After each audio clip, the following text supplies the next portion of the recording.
The time is now 5:16 PM. The board is reconvening following the executive session. Do I have a motion regarding the appeal? I move to grant the remedies sought in part to be discussed back in closed session. So Would you state that as a motion, please? Did you? I move to. You did? Okay, I second the motion. Okay, I have a motion to grant in part the remedies sought and to discuss further in closed session. And I have a second by Ms. Alana. I'll second the motion. All those in favor? Let the record show the motion passes 7-0. The appeal is concluded, and the time is now 5:17 PM.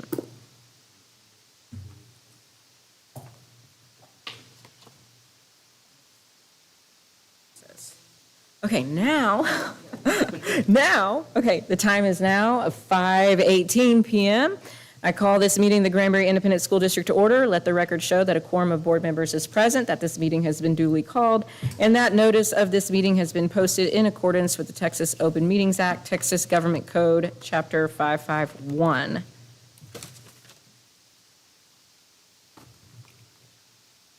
The board will now convene into closed session under the Texas Open Meetings Act, Texas Government Code, Section 551.001, personnel, to deliberate the appointment, employment, evaluation, reassignment, duties, discipline, or dismissal of a public officer or employee, for staff recommendations for consultation with the attorney, and Texas Government Code, Chapter 551.071.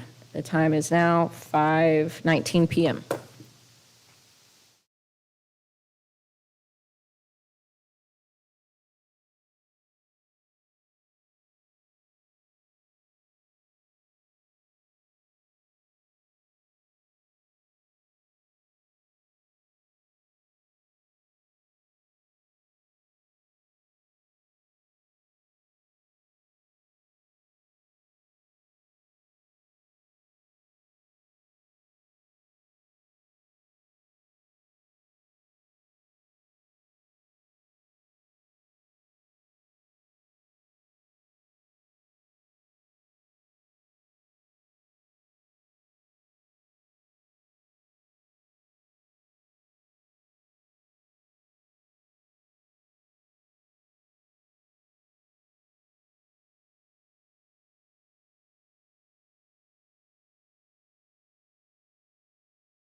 Reconvene into open session by beginning with an invocation led by Miss Barbara Townsend.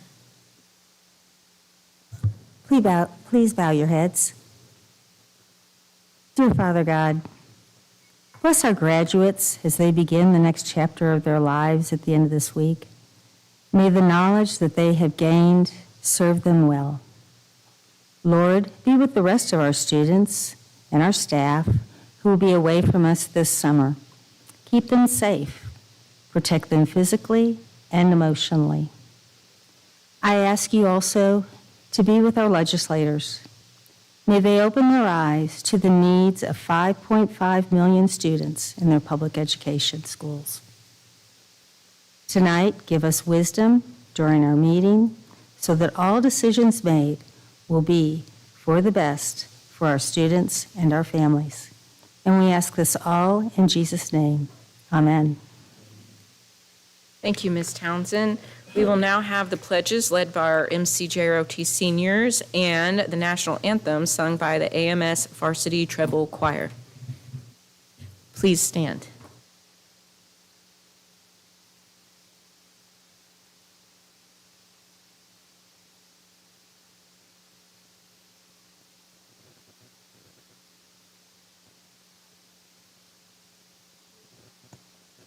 United States of America, and to the republic for which it stands, one nation, under God, indivisible, with liberty and justice for all.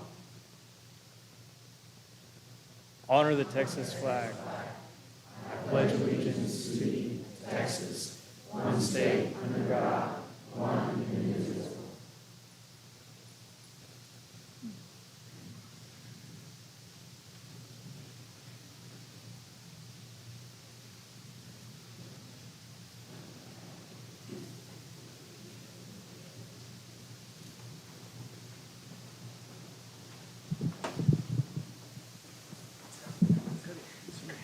It's heavier than it looks.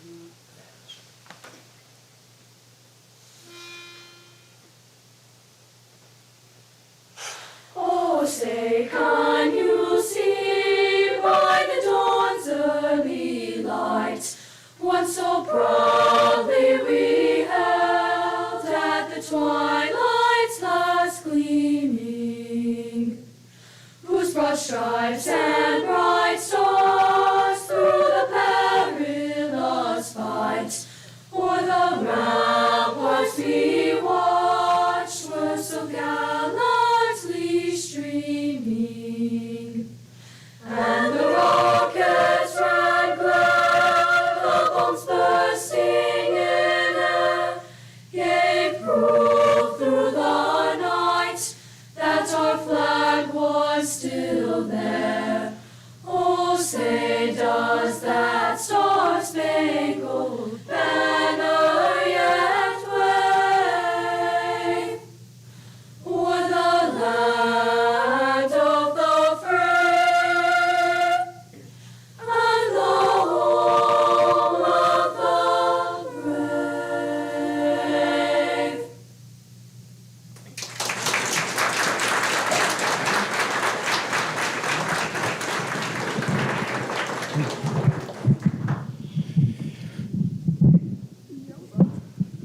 Messed it all up. Okay.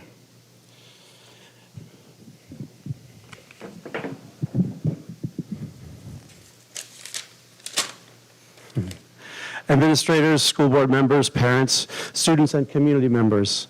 It is my pleasure to recognize this evening the Acton Middle School Varsity Treble Choir, who were selected as an invited choir to sing at the Texas Music Educators Association Conference in San Antonio on February 13th, 2025.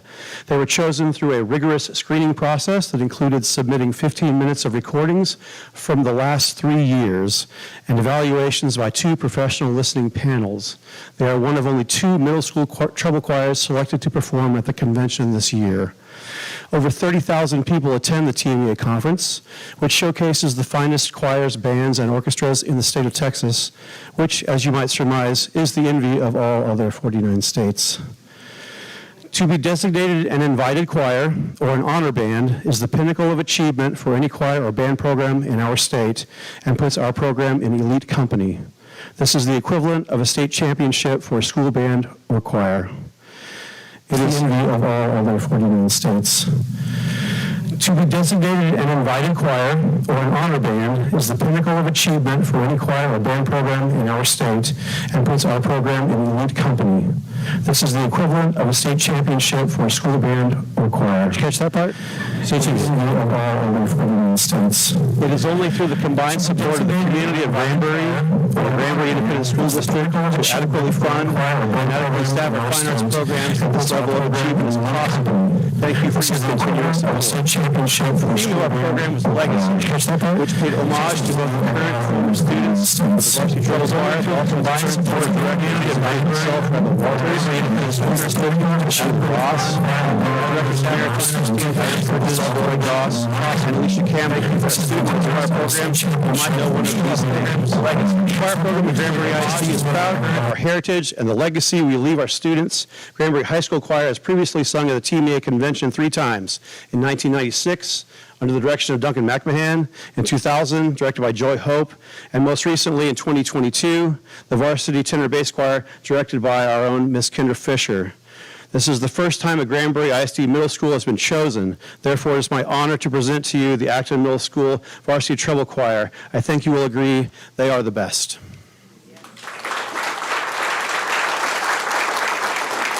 Randall.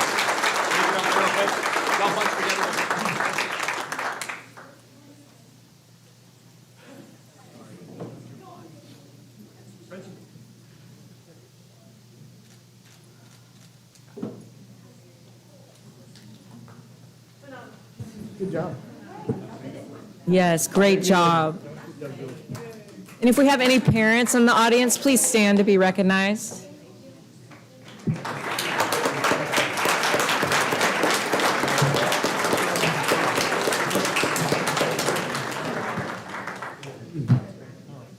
Gave me chills.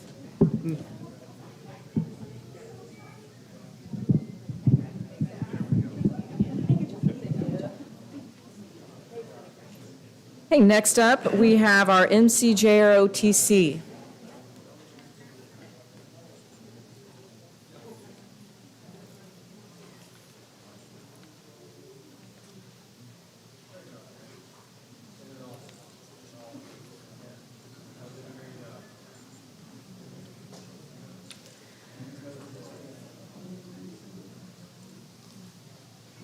Good evening. I'm Cadet Lieutenant Colonel Kennedy Wells, the outgoing battalion commander of the Granbury MCJROTC program. It is an honor to be here tonight, joined by many outstanding cadets who have made this year a success. First, I'd like to recognize the Granbury MCJROTC rifle team. They are 8-time consecutive national champions.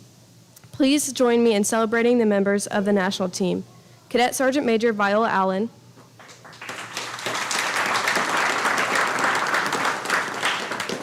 Cadet First Lieutenant Matea Turner, Cadet Second Lieutenant Renee Sermarini, and myself. Our physical fitness team has also represented us with distinction at the national level. The dedicated group includes Cadet Lieutenant Colonel Fiona Doss, Cadet Major James Barber, Cadet Sergeant Major Brantley Thrasher, Cadet Sergeant Major Viola Allen, Cadet Captain Marcus Hadaway, Cadet Second Lieutenant Connor Gardner, and Cadet First Sergeant Brady Furr. They recently finished 3rd overall in the obstacle course at Nationals, competing against more than 80 teams. We are also proud of our robotics team, which delivered an outstanding performance at Nationals. Cadet Captain Marcus Hadaway, Cadet Second Lieutenant Wyatt Mraz, Cadet First Sergeant Eli Hull, and Cadet Lance Corporal Caden McCarthy. They finished third overall and earned the Sportsmanship Award, standing among 80 other teams. Our cadets have earned over $1 million in scholarship as a battalion this year, with 10 cadets enlisting in the military, entering officer commissioning programs, or attending college, including one who will compete as a Division I rifle athlete. None of this would be possible without our cadets' tireless efforts, our parents' unwavering support, and our instructors' exceptional leadership, Lieutenant Colonel Casey and First Sergeant Rezidas. Thank you for your guidance and commitment. Finally, on behalf of our battalion, thank you to the Granbury ISD School Board for your continued support. Your belief in our program is the foundation of our success. Semper Fi.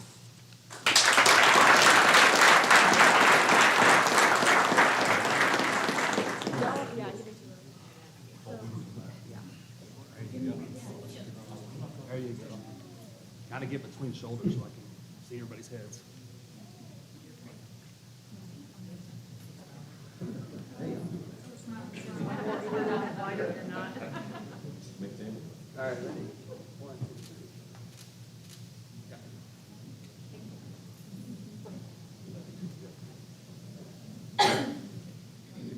And if we have any parents in the audience, would you please stand and be recognized?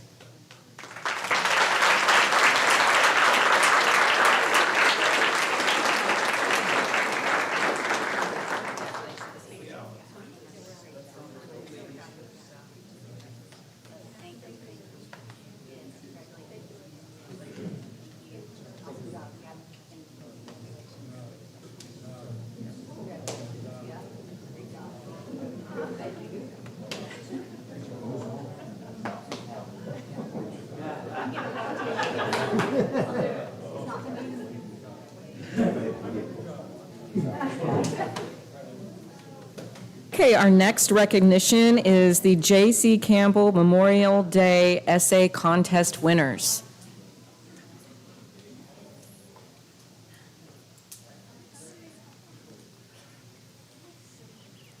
It is my honor to announce this year's campus winners of the J.C. Campbell Memorial Day Essay Contest. Before I read their names, I'd like to take a moment to recognize the legacy that makes this contest so meaningful. I encourage each of you to take a moment after the meeting to view the Memorial Day display just outside of the boardroom, where you can learn more about J.C. Campbell and his tremendous contributions to our community. Special thanks go to Amy Swain and her talented art students at Bronner Elementary for designing the beautiful Memorial Day wall display. I'd also like to acknowledge the generosity of Judge and Mrs. Brenda Massengill, Carrie Bellamy of Edward Jones, and Bob and Julia Pinnell for their financial support, which has made it possible to award prizes to our student winners. Helping me hand out the awards this evening are Katie Jensen, Instructional Specialist at Bronner Elementary, and Tanner Davenport and Natalie Weatherby, also teachers at Bronner Elementary. We will begin by recognizing the 4 campus winners, and then we'll reveal which of these outstanding students has also been selected as this year's district winner. The winner for Oakwoods Elementary School is Catherine Daniels.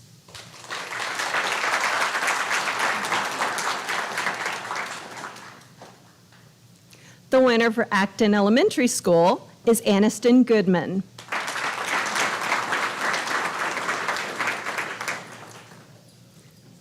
The winner for Bacchus Elementary School is LJ Desormo. So we don't want to forget that one.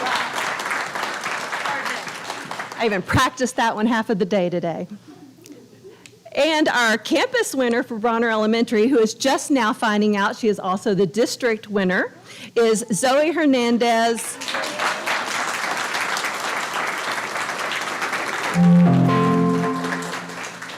Please join me in celebrating these remarkable students whose words not only honor J.C. Campbell's legacy, but also pay tribute to the courage and sacrifice of the soldiers we remember this Memorial Day.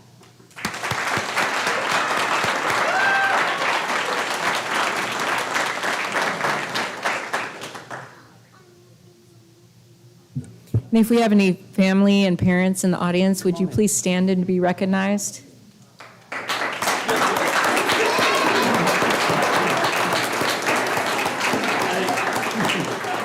we go, right there. All right. I can't see right behind you, Tammy. There we go. Yep, there we go. And parents in the audience, would you please stand and be recognized?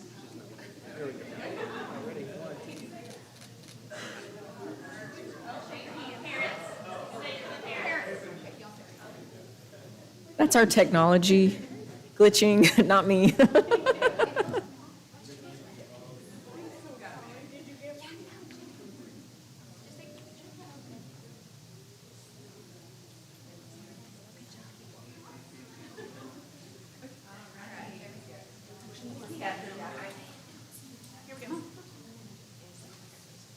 And I have a special announcement to make. We were just informed that our GHS UIL history team just took second place at state.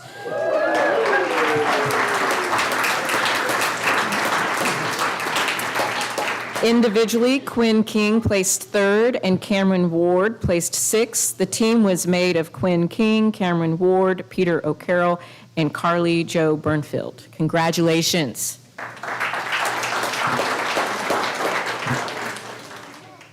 Okay, next we have recognition of our Capturing Kids Hearts campuses. Good evening, trustees and Dr. Morawski. Our Capturing Kids Hearts district strategist, Nikki Shipley, was planning on being here this evening to present the awards, but unexpectedly had a family event that coincided with our board meeting. With that being said, we still want to honor our campuses that received this recognition. Today, we are so proud to celebrate the incredible work that's happening across our district through Capturing Kids' Hearts. As many of you know, CKH is more than just a program. It's a culture building framework that focuses on building strong relationships, improving school climate, and transforming classrooms into safe, connected learning environments. Each year, Capturing Kids' Hearts recognizes campuses that go above and beyond in implementing this framework. One level of recognition is the Rising Star Award, a designation given to campuses on their first year of implementation that are making significant strides in building relational capacity, modeling servant leadership, and creating a culture where students and staff feel seen, heard, and valued. We are thrilled to announce that our CKH Rising Star campuses this year are the following. Please come forward as we call your name. Emma Robertson Learning Center.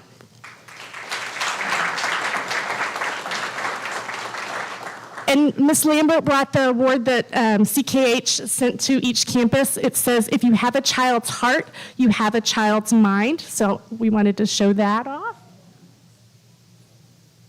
And every campus got one of those that received the award. The next one is Acton Elementary with Miss Maggie Walton.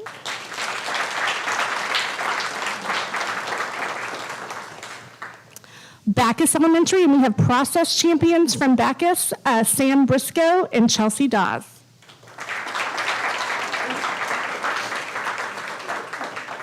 Bronner Elementary with Principal Sandy Ruiz.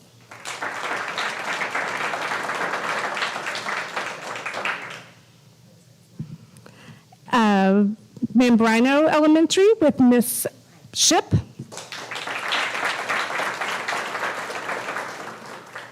And Oakwoods Elementary with Nathan Daniels.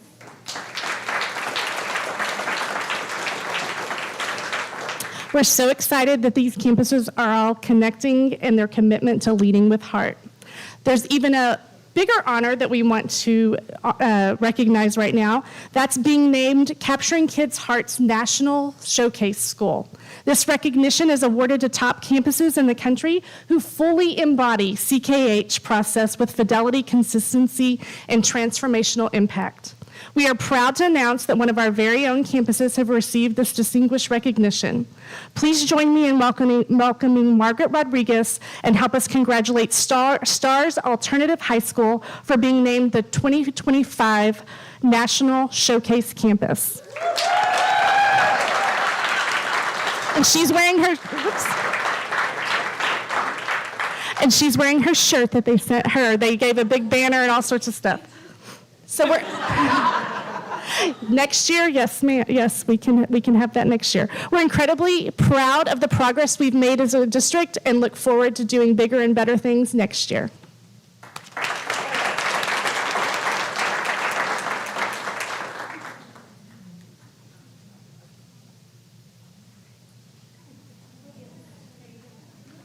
Let me get some of the back too if I need.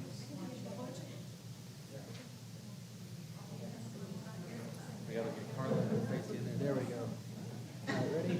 1, 2.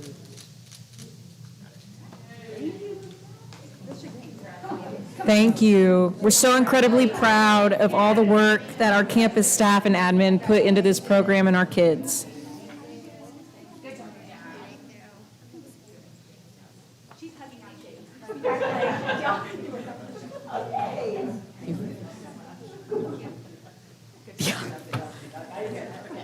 Okay, next up, we are recognizing our state golf participants.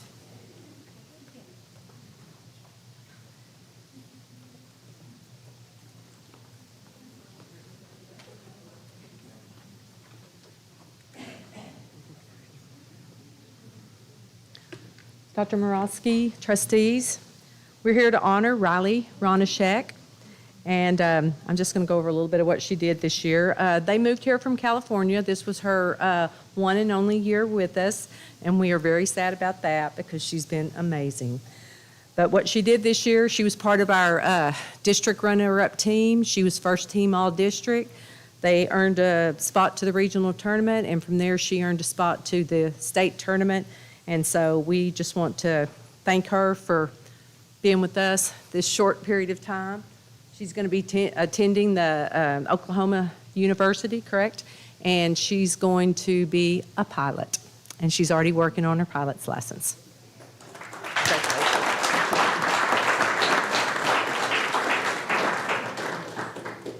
Good evening. I'm Ian Lamont, the assistant coach. Coach Ward was down at the UIL social studies with his son, so I'm taking his spot. We're here to recognize Lincoln Sherrill. Lincoln is the son of Dustin and Jalen Sherrill. He's a multi-sport athlete, played freshman basketball and varsity golf. He's an outstanding student, receiving high A's in all of his classes. He shot a 77 and a 75 at the regional tournament to get to be a first-team, a regional first-teamer, and qualified as a third medalist to go to the state tournament where he shot an 80 in a range-shortened tournament to finish 46 out of 72. And so this is a moment to celebrate Lincoln. I have one quick story to share. It was this fall, we were at Harbor Lakes, we were waiting for parents to pick up their kids, and his dad came to pick up two of our good freshmen, and I said, hey, Mr. Sherrill, we think that these two freshmen are really going to help us this year, but they're freshmen, so we got to take it easy. Well, now we're here celebrating Lincoln, who's the only one from Granbury in the boys' side that got to state. So congratulations, Lincoln.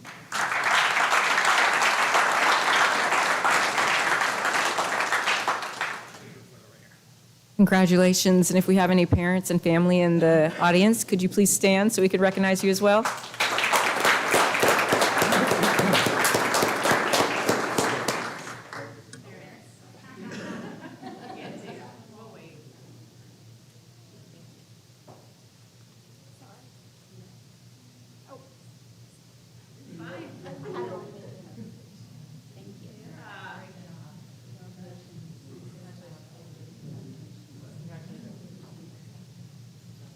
Okay, next we have our Charlton-Kirk Senior of the Month.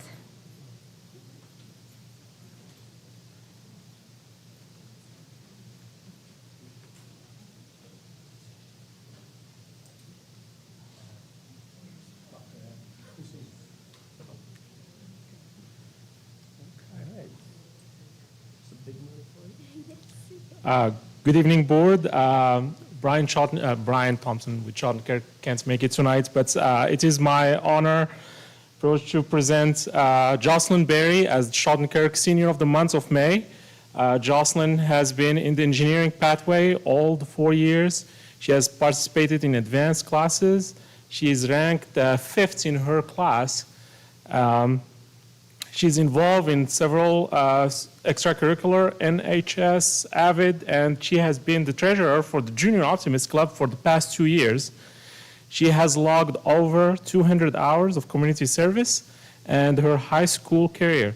She plans to attend the University of Alabama in the fall and major in chemical engineering. Congratulations. Back up a little bit.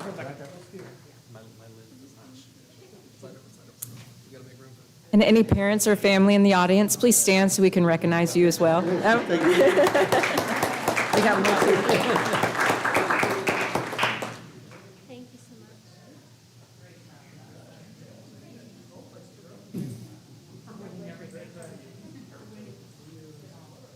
much. Okay, now we have our DECA International qualifiers.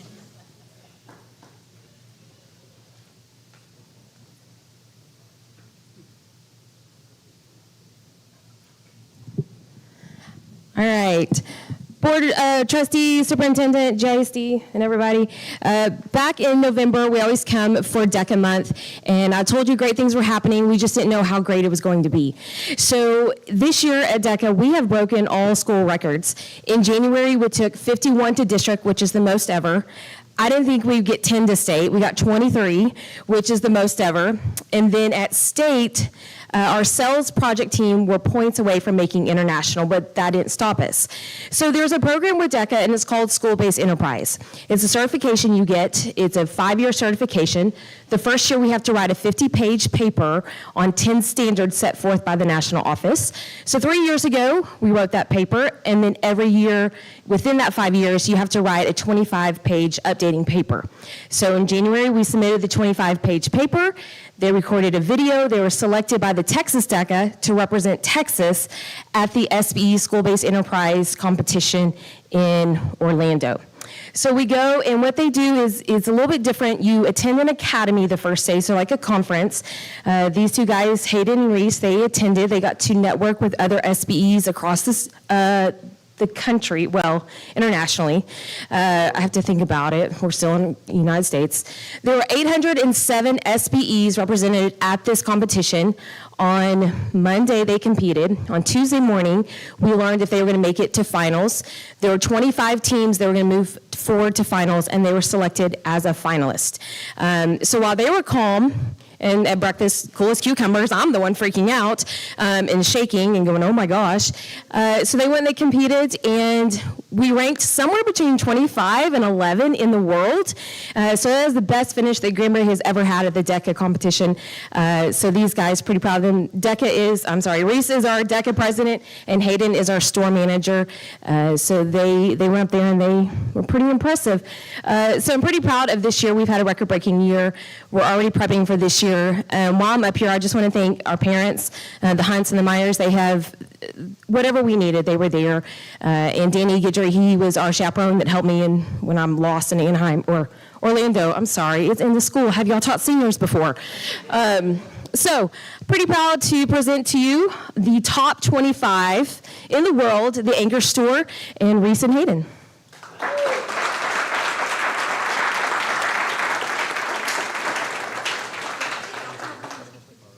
And any parents or family in the audience, please stand so we can recognize you as well.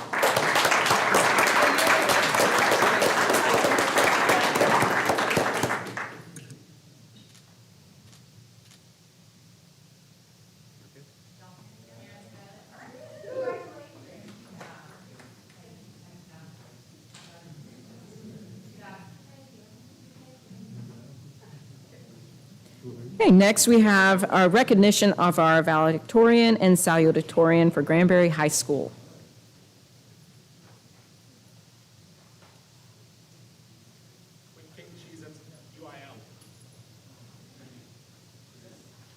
She is at UIL. They both are, aren't they? So they're being recognized twice tonight, but they can't be here because of the first recognition.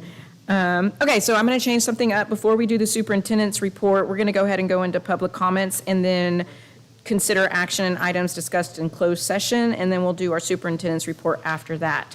So public comments.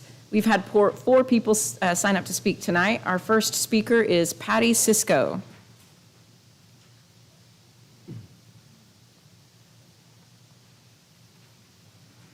Sorry.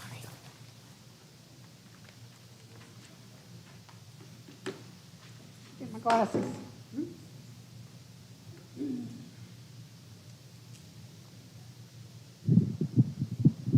Thank you. And I appreciate the opportunity to speak to you all tonight. I've been here before, but tonight I'm speaking in favor of extending the school board positions to 4 years. I know it's not a decision, but I'd like to express my opinion, and of holding elections in non-general election years. School board business is complicated. Adding another year to the term increases the knowledge and experience of the trustee and discourages those who are only using a school board position as a stepping stone to a higher office. Holding the election in off years would also be more cost effective. But here's the crux of the issue, and this is my opinion, having to do with partisan politics. School board trustees must take a nonpartisan position.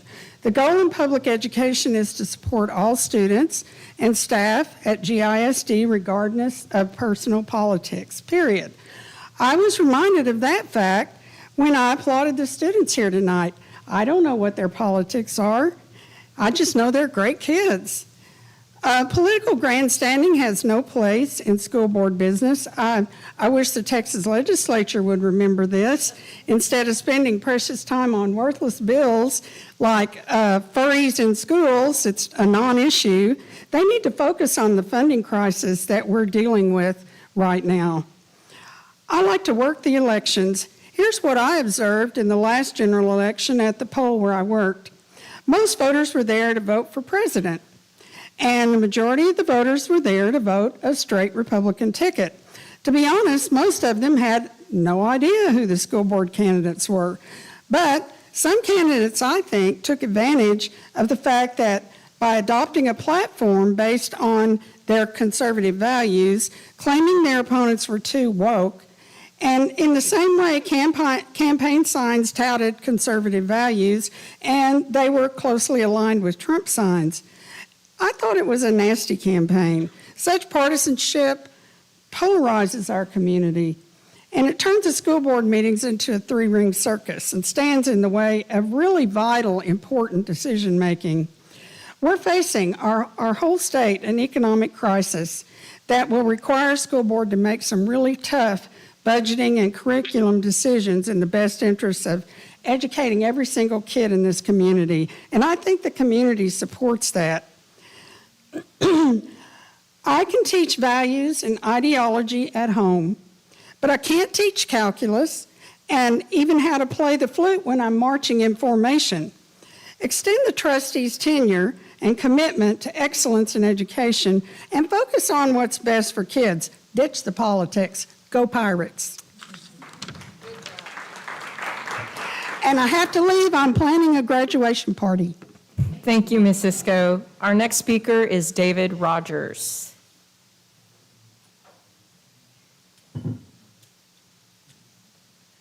Good evening, Board of Trustees, Madam President. I'm here tonight to speak on item 11A, the term of service for trustee elections. Many times, thank you, sir. Many times the devil's in the details when you have a solution.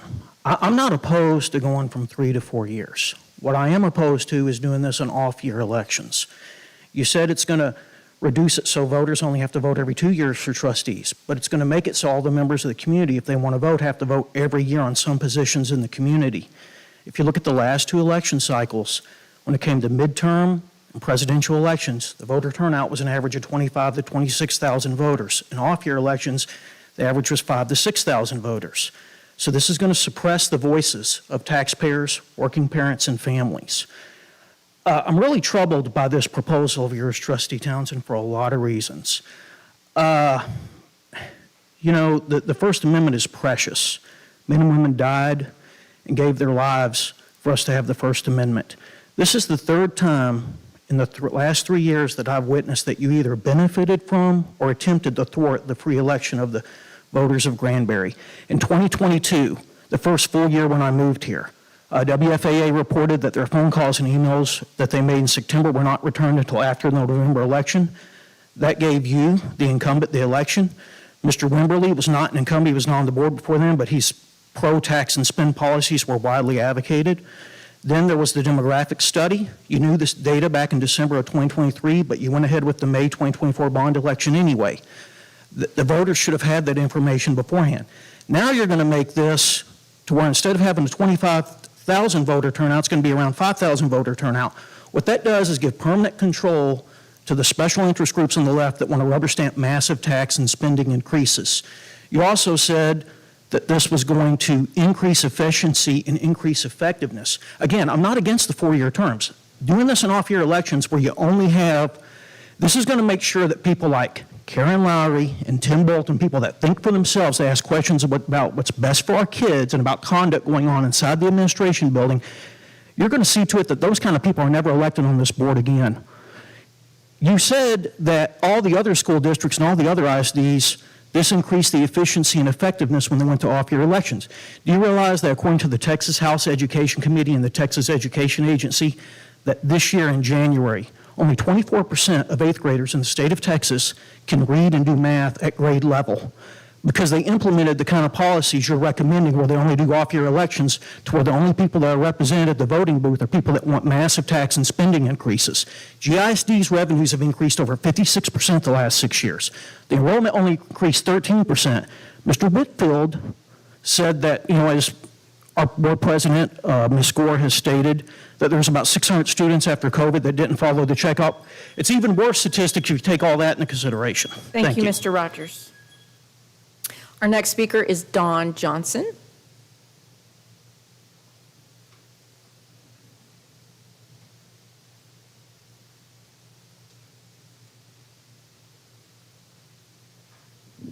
Thank you very much. Oh, Get up there. Ryan, can you help him? Yeah. As you can tell, this is my first time to ever do this, so I'm not very good at it. I'm very new. My name is Don Johnson. I'm very new to Granbury and Hood County. I've only lived here a year. The reason I want to come and talk to you is I do have background in school board. I served on a school board for 6 years in Comal County.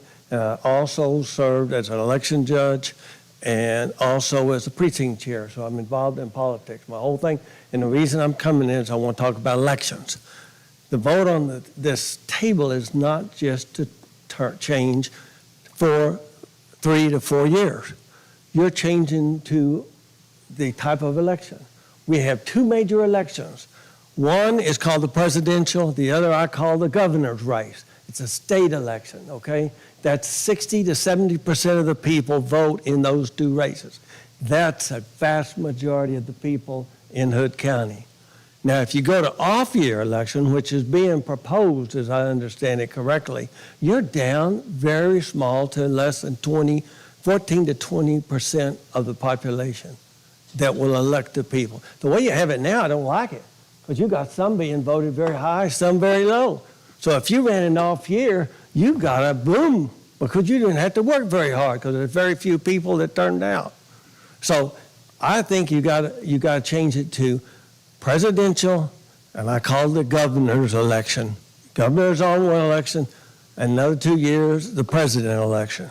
And it's not a primary election. The primary is before the governor's election or before the other election. You already have partisan elections here. Is anybody here claim to be a Democrat and have voted Democrat over and over? You already have it. That's already being done by the people. Anybody on the school board that wants to claim to be a Democrat? No, because you can't get elected in Hood County as a Democrat. You can't become a city councilman if you claim I'm a Democrat. That's just the way it is. So we already have partisan elections. You just don't know it. And also, you need to give the voters a chance to try. Nobody votes in the amendment election. That's all Republican dominated. 90% of those things pass. If you don't, any of you vote, they're still going to pass by 90%. I think there's been one out of all the amendments that have failed. I don't want to take any more time, but I appreciate your time, and I hope you do the right thing. Thank you, Mr. Johnson. Okay, our next speaker is James Wall. And congratulations on your graduation. Thank you, President Gore. Trustees for allowing me the opportunity to speak in front of you tonight. First of all, before I go ahead and get into, surprise, the 11A over elections, I just want to take a moment and recognize all the student achievement that we just saw here in Granbury ISD today. That is amazing, and it should be celebrated again and again, that amount of success and achievement. But that said, I'm going to go ahead and go right back to where everyone else is talking on, and that's the elections. And for me personally, I'm still going to go ahead and say that I don't support it at this time. I went ahead and I listened to the board conversation last month, and I'll tell you, I was convinced. Let's go ahead, let's consider the 4-year terms, because that's what is so great about the dialogue between the board and getting to hear the board discuss such matters. But when you're looking at these off-year elections versus these even-year elections or the presidentials, the voter turnout is disproportionately overwhelming. In 2021, a little over 5,000, closing in on 6,000 voters showed up. 2022, over 21,000 voters showed up to vote. 2023, 12,000 voters showed up, bond election. 2024, over 28,000 voters showed up for President Gore and for School Board Trustee Bolton to make sure that their voices were heard. That is a difference of about 16,000 voters who got their voices heard. I know I said this before last month, I'll say it again. The more voters you have, regardless of who's winning, who's losing, it shows that your democracy is live and well. That's what we want. We want voter engagement. We want people who are caring about our school district. And when you see 28,000 people showing up and caring about our kids, caring about our teachers, and caring about what happens in this district, I'll tell you right now, regardless of who wins and loses, that puts a smile on my face. So with that said, going ahead, if we change these elections, we're going to take out 2/3 of the voting populace that we've been seeing in these elections. So what I'm asking the school board to go ahead and consider tonight, consider going to even-year elections instead of off-year elections. It's not about partisanship. It's about strictly voter turnout in my eyes. Because again, the more voters you have, the more of an actual referendum you have walking in the door. President Gore had over 27,000 votes in her election. Over 28,000 showed, or no, my bad, 28,000 in Bolton's, 27,000 in Gore's, give or take, or something along those lines. Guess what? Elections like that tell you that the people want you. And that's what I think everyone in Granbury ISD wants to be able to say. A unified front behind our elected school board trustees. Thank you. Thank you. Okay, that concludes our public comments. We will now go into consider action on items discussed in closed session. Staff recommendations. Do I have a motion to accept the staff recommendations? Madam President, I move that we accept the staff recommendations presented to us in closed session. Do I have a second? I'll second. I have a second by Mr. Moore. That's a motion by Ms. Alana, second by Mr. Moore. All in favor, raise your hands. Let the record show that the vote is 7-0. Next is to the consider action for the Special Programs Director. Do I have a motion to accept the Special Programs Director? Madam President, I move that we accept the recommendation for the hiring of the Special Programs Director as presented to us in closed session. And do I have a second? I will second that. I have a second by Ms. Townsend. Any further discussion? Okay. I have a motion by Ms. Alana, a second by Ms. Townsend. All in favor, raise your hand. Let the record show that is 7-0 in favor. And next, do I have a motion to accept the recommendation for Granbury High School principal? I'll make that motion. I have a motion by Mr. Bolton. Do I have a second? I'll second. And a second by Ms. Lowry. Any further discussion? All in favor, raise your hand. Let the record show that is 7-0 in favor. Okay, moving on to the superintendent's report. Okay, and I'll get the pleasure in just a moment to announce who those individuals are that were listed there, and I'm excited to do that. But a couple of reminders from my end. Number one, I want to remind everyone that next Tuesday, the first day back from Memorial Day, we have our next ambassador program. So if you were a part of the ambassador program, just stand up if you attended, just so I can give you some applause. If you were there, thank you. Thank you, thank you. So anybody can come. It is free, and it is about learning about our school district. And next time it's about finance, so talk about fun. You guys want to be there, and you can invite anybody, and we hope to see you there. We are putting reserved seats down for ambassadors, so you guys have a place in our school board meeting. Our next thing that I want to announce is our graduation dates. As a reminder, our STARS Accelerated High School is going to graduate May 22nd at 7 o'clock in the high school auditorium. And Granbury High School's graduation will be May 23rd at 8 o'clock at Pirate Stadium. And team, I just want to remind everybody that this is a really special time for some of our school board members and also our district leadership team. So if you will watch the screen, we have a special little surprise for you.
Okay, let's go ahead and get some applause because it's a really special time.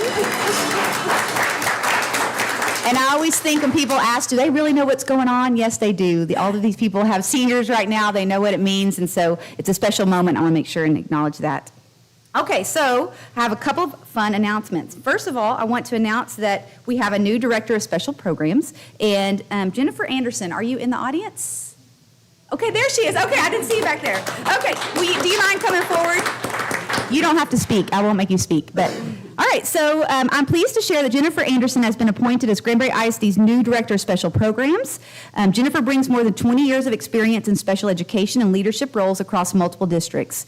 Most recently, she served in the same capacity at Munster ISD, where she led the development and oversight of all special education services. Her background includes roles as a special education director, coordinator, diagnostician, ECSE teacher, and classroom educator, giving her a comprehensive understanding of both instructional practices and program operations. So I wanted to make sure that everybody saw your face and got to recognize you. And if you want to say anything, you can, but you do not have to. I'm just excited to be here. Thank you very much. I'm glad to be a part of the team. Great, great. Welcome aboard. Y'all want to shake your hands? Yes. Y'all want to shake your hands? And then y'all can stay up there for the next one. Oh, I'm sorry. Oh, just. Oh.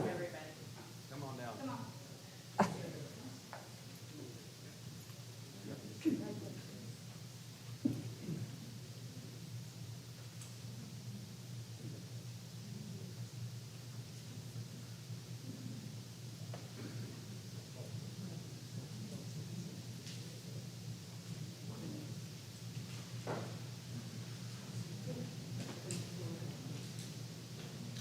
Mike, can I get there? All right, y'all look this way. Ready? 1, 2, 3.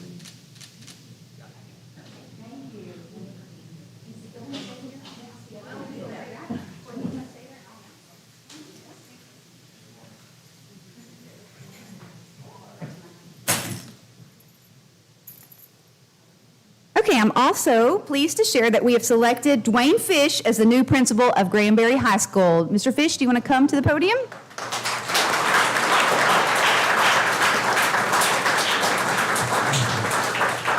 So Mr. Fish comes to Granbury High School with over a decade of high school principal experience in the states of Washington and Michigan, but most recently moved to Texas and served as the assistant principal at Central High School in Keller ISD.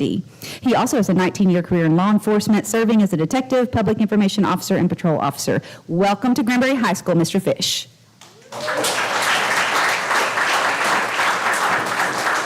Thank you. Oh, yeah, I was just going to say, I warned you that it wasn't just me. All three grandbabies are here. Both my boys and my wife are also here. So thank you. Take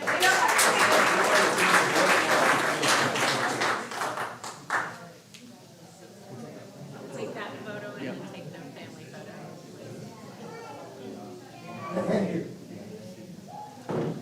They're going to take the official picture. Hold on one second. and We're then gonna you take wait one. just 1 second. We're gonna go real quick, and then we'll take all of y'all, okay? You wanna get in the middle? Oh. All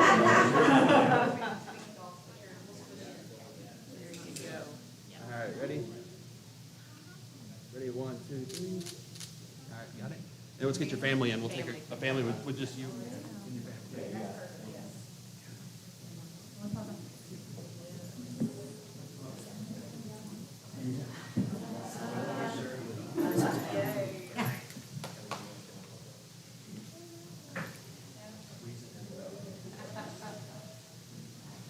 All right, y'all look this way. Ready? 1, 2, 3.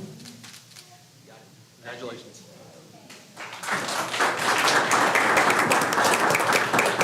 Thank you so much to our new hires. We look forward to you growing here in Granbury ISD, and that is it for the superintendent's report. Thank you, Dr. Morosky. Wait, I got one more item for the superintendent's report. She gave us the center aisle, y'all. I know you like that center aisle. Yes, I did make a center aisle to help with some of our movement in the room, so there you go. Much better, I like it. Now we can conduct weddings here. Yeah. Okay, now moving on to the consent agenda items. Do I have anybody that would like to pull any of the consent agenda items for further discussion? Yes, is it my turn? If you want to pull something. All right, I want to pull C, Charlie, 10C, please. All right. Approve the low attendance day waiver? Yes. Okay. I'd like to pull the out-of-state travel. Okay. E. E? E. F. Oh, they moved around. Yeah, this isn't, we got a new one in here. Out-of-state travel. This one. All right, so we're going to pull the 10C, approve a low attendance day waiver, and items 10F, approve out-of-state travel HOSA. So I'm going to consider a motion for the remaining consent agenda items. Madam President, I move that we accept the consent agenda items except for those requested to be pulled. Do I have a second? I'll second. Okay, I have a motion by Ms. Alana and a second by Mr. Moore. All in favor, raise your hand. Let the record show that is 7-0 in favor. Okay, the first agenda item being pulled is 10C, approve a low attendance day waiver. Mr. Bolton, you have the floor. So, Ms. Clark, I was just going to ask, having read in the paper last week about our revenues and shortage as it relates to, I'll say it, as it relates to attendance and low attendance, especially there toward the end of January and the start of February. Does this waiver then, is the effect of that it will have a lesser effect on our revenues? Yes. Improve that for us. Yes. So when we are beneath 10% from the whole ADA from last year on any given day due to weather or illness, there are some specific things that TEA lets us do a waiver for. And so the ones that are listed in your memo are the days for full ISD or on specific campuses that we can put the waiver in for. It will take that percentage out of our ADA calculation, and so it will increase our ADA average for this year. Yes, sir. Thank you for that. Any other questions? Okay, do I have a motion to approve consent agenda item 10C? So moved. Do I have a second? Second. Okay, that's a motion by Mr. Bolton, a second by Ms. Townsend. All in favor, raise your hand. 7-0 in favor. Okay, the next agenda item being pulled is 10C, approve a low attendance day waiver. Mr. Bolton, you have the floor. I'd like to pull the out-of-state travel. Okay, that's a motion by Mr. Bolton, a second by Ms. Townsend. All in favor, raise your hand. Let the record show that 7-0 in favor. Next agenda item that was pulled is 10F, approve out-of-state travel. Mr. Wimberly, you have the floor. I'm not sure if the person's here that asked this, if Todd Gibson signed the letter requesting $3,700 estimation of district trip costs. I don't know if anybody can answer if that's coming from budgeted or some other source. Yes, sir, he's required to use his budget for that out-of-state travel. Okay, and also, it's one student and 2 employees, or is there a parent involved, or do you know? I do not know the answer to that, sir. I have approved there is one student, and the parents are donating to the district the cost of their trip, so that it is that is my understanding of how that financial dealings will work. So part of it's district, part of it's parents? But the parent is going to reimburse the district if we are paying for that piece. Okay, gotcha. Yes, that's how that will work. Thank you. Any other questions? Okay, do I have a motion to approve consent agenda item 10F? So moved. I have a motion by Ms. Townsend. Do I have a second? I'll second. A second by Ms. Alana. Any further discussion? All in favor, raise your hand. Let the record show that's 7-0 in favor. Okay, moving on to discussion action items. 11A, discuss board election terms, presented by Ms. Barbara Townsend. Okay, thank you. I wanted to state that I have received counsel from both our legal team and our representative that there are bills in the current legislative session considering election schedule changes for school districts. And because of that, I will not be making a motion to revise policy BBB local at this time.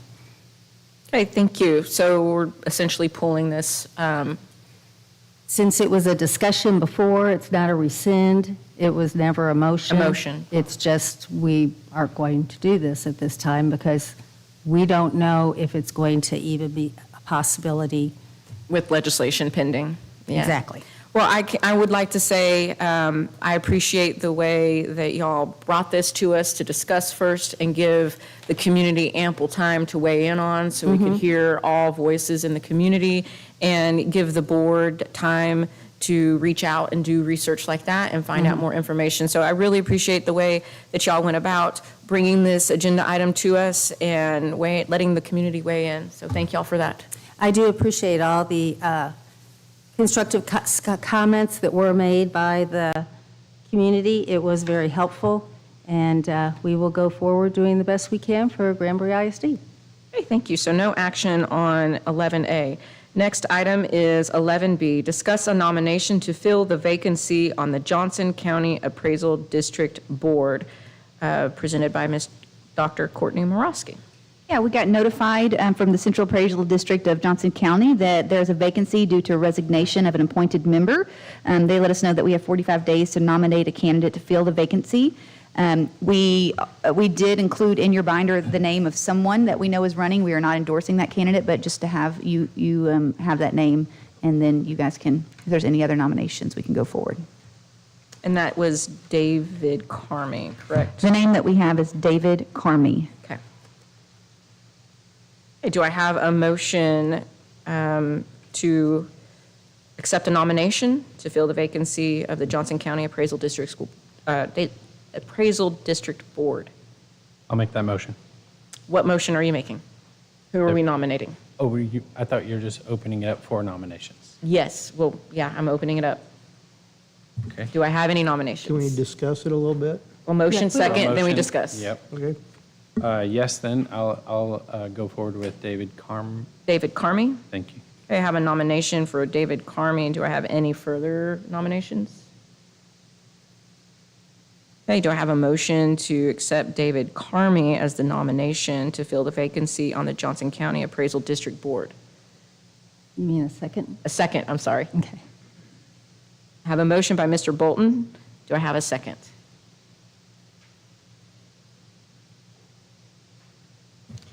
No second, the motion fails, so we are not taking any, we have no nomination to give. Okay, next is discussion action item 11C, consider for approval budget amendments. Mr. Whitefield.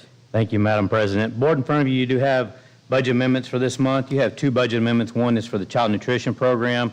This is amending the supply chain grant and the local food school grant for that particular program. And the second one is for the maintenance and operations budget. The major thing on that is the $16.1 million amendment to the revenue, and it is before you for approval. Okay, do I have a motion to approve the budget amendments as presented by Mr. Whitefield? I'll make that motion. I have a motion by Mr. Bolton. Do I have a second? I'll second. I have a second by Mr. Moore. Any discussion? Yes, please. So, Mr. Whitefield, Howard. what's your level of confidence, maybe a percent, that we get to keep that money? 50-50. 50-50, yeah. And is that on the rise, where you were at 25 before and now you're at 50, or is No, that I'm still at 50-50. Could you explain where that money's coming from? Yes, ma'am. This is they call it a foundation sell-up payment due to the revised frozen levy. So I've discussed this with a few what I consider financial gurus. They think it's very strange. I think it's very strange. I did talk to Limbarger, who is our property tax attorneys. They said there's a couple other school districts that are dealing with the same thing. It looks like they adjusted frozen levy based on values prior to fixing the T2 value and the T17 value.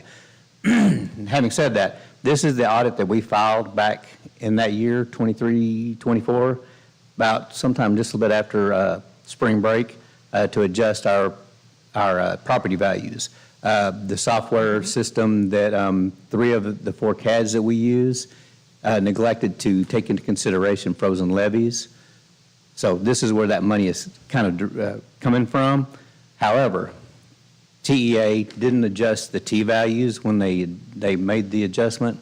So if they come back and adjust those T values, they're probably going to request that money back. So we're in a 50-50 situation, keeping it. Worst case scenario, it stays in an investment and makes money On interest. on that $16 million. And I do want to bring up that this is something that was caught by our CFO, to know that we were not getting the right amount of money originally. And so you did lots of work, communication, gathering information, and submitting all that. But you also knew that that probably wasn't right. So I just want to make sure that people know that you correct. caught that we should have some money, maybe not that much. Not that much. But that you were working to make sure that our taxpayers and that the money was represented correctly in our system. So thank you. Thank you. Like I said, worst case scenario, we get the interest on it until it has to go back. Yeah, good. We get to earn money on that money while we have it in hand. Yes, sir. Good. Do we have a timeline on it? Sir? Do we have a timeline as to when we'll know for sure, or day by day? Wayne, don't ask, don't tell mode. Don't. I'm at 50-50, sir. I mean, could they come back 15 years from now and say that we? I don't know what the statute of limitations is on Okay. it. I do not know that. Okay. Do these, Has this ever happened before? When I talked to the property tax attorneys, he said that he had never seen something like that before. But there are some other districts that are going through this as well. Mhm. Are they other One- districts that also had the same problems with their Yes, CAD? ma'am. The software is Southwest Data Systems, and they didn't Okay. take in, and they do a majority, at least in Yes, North they do. Texas, for the CADs. And they had a glitch in their software that didn't catch that frozen levy reduction. And it was reported to the comptroller. So the comptroller's T values are significantly less than what they should be. And during the audit, we got a revised T value for our property values. However, the comptroller's not going to go back and fix what's on their website. They sent us a memo saying this is what's being corrected. And actually, they sent it to the Commissioner of Education and CC'd us of the new property values. Mr. Whitefield, is there any restrictions on this money that we receive? Can we use it for any purpose? Don't use We it at all. we could use it for any purpose if it's our money. There's no restrictions on it. My calculations, and Limbarger kind of confirmed that for me today, was we should have got about 1.6, and we ended up with 16.8. It's a big difference. So He found the error, and they rewarded him with 10 times as much. And, we will definitely, if that money stays in our account, I think we definitely will come back to the board and talk about how that money should be used. And we, of course, have some recommendations, but you guys would be a part of that conversation as well. Thank you. But it's my advice at this point not to spend that money. Right. Understood. But it sounds like Dr. Morawski already has a plan for it. All right, any further discussion? I would like to thank Mr. Whitfield for all the work he has done, first to find this error, and also to realize that we do need to be very cautious about this money. I could not be more proud of our CFO. Thank you. Thank you. Okay, I also want to go over some other donations from the community before we go on. Donation from Board of Witnesses and Outreach, Kay Jones, our Lutheran Church, to the Bonner Campus Activity Account for breakfast and lunch during STAR tutoring of $720. Donation from Constellation Power, Amy Fleshman, top the Bacchus Campus Activity Account to supplement the fall 25 field trips of $4,500. Donation to Golden Chick to the Bacchus Campus account to support students and teachers of $200. Donation from the Optimist Club of Granbury and the GHS to the GHS Bleacher Creature Student Activity Fund to supplement their summer camp of $700. Donation from Flying Bee Mercantile Brian Langdon to the Bleacher Student Activity Fund to purchase uniforms of $130. Donation from the Northeastern Pavers to the GHS Inception Racing Student Activity Fund in support of the program of $2,000. Donation from Elizabeth Crockett Chapter DAR to GHS MJ ROTC Student Activity Fund in support of the program of $2,332.19. Donation from the Hood and Somerville County A&M Club to the GHF MJ ROTC Student Activity Fund in support of their program of $100. Donation from A-Plus Roofing, Chad Amons, to GISD and Shingles and Labor to replace the roof on Decker Gym. That was $53,000. For total donations from the community of $64,082.19. Always amazed by the community support. Thank you for recognizing them. Any further discussion? All right, hearing none, do I have a motion to approve item 11C, budget amendments? So moved. I have a motion by Ms. Townsend. Do I have a second? I'll second the motion. I have a second by Ms. Alana. All in favor, raise your hand. Let the record show that is 6 in favor, 1 has stepped out. And the motion passes. Next item is 11D, consider the approval of the purchase of 200 wireless access points for GHS. Mr. Whitefield. Thank you, Madam President. Board, in front of you do have the CSP for the wireless access points at the high school. It was a CSP that was put out. Mr. Wilson did the evaluation on it. It's recommended that the Board of Trustees approve the purchase of 200 Cisco Catalyst 9166 L-MR wireless access points from CDW Government in the amount of $214,972. Thank you. Do I have a motion to approve, or do I have any further questions for Mr. Whitefield before I take a motion? Madam President, I move that we approve the purchase of 200 wireless access points for Granbury High School. I have a motion by Ms. Alana. A second? I'll second. A second by Mr. Bolton. Any further discussion? I just want to say thank you, Mr. Wilson, for answering all my questions. I know I had a lot, so I appreciate you taking the time to respond. Okay, all in favor, raise your hand. Let the record show the vote is 7-0 in favor. Next item up is 11D, discuss approval for attorney contract with Lisa Crass. Dr. Courtney Morawski. Yes, thank you, President Gore. I'd like to present to the board a recommendation that we sign a retainer with Lisa Crass. And so I listed on the memo several reasons. Number one being that the cost is less than what we're currently paying. And you'll see that listed there. The retainers half the price, and then each of the levels of service are less money per hour. And then also another reason is that they have comparable expertise in the firm as to what we currently have, and they're regionally more accessible. So I'm happy to entertain any questions that you may have. Do we have any questions? I do worry about ending a relationship we've had for a long time with certain legal issues in play right now. I do believe, though, that we should always be cognizant of other things that are going on and other attorneys that are available. I would suggest taking one piece of all that we do and letting Lisa Crass have it, as opposed to cutting our relationship with Walsh Gallegos completely at this time. Any further comments? Yep, I'll make another comment. I kind of have the opposite point of view, that I think that I like to take those long-standing opportunities. I like to take those opportunities to do things fresh and do things new, and so there's opportunity for that with this. And I think that I would also take the opposite view, not in opposition, that sounds like I'm in opposition, but I think it goes hand in hand with what Ms. Townsend was saying, that we may not need to cut ties completely with Walsh, but I think I would look at it the opposite view. Instead of giving just a piece of that to Lisa, I think I would give it all to Lisa except for the items that are currently outstanding, and let them continue with those items through their resolution, natural resolution. Any further comments? Okay, there are a couple ways that we could go about making a motion. We could just approve this agreement and cut ties with Walsh Gallegos. We could keep Walsh Gallegos on to be counsel to the board, and Lisa Crass for the super and admin.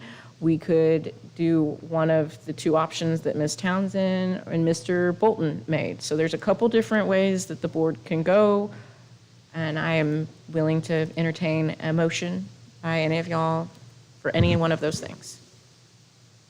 In my opinion, we don't need to completely cut our ties with Walsh Gallegos,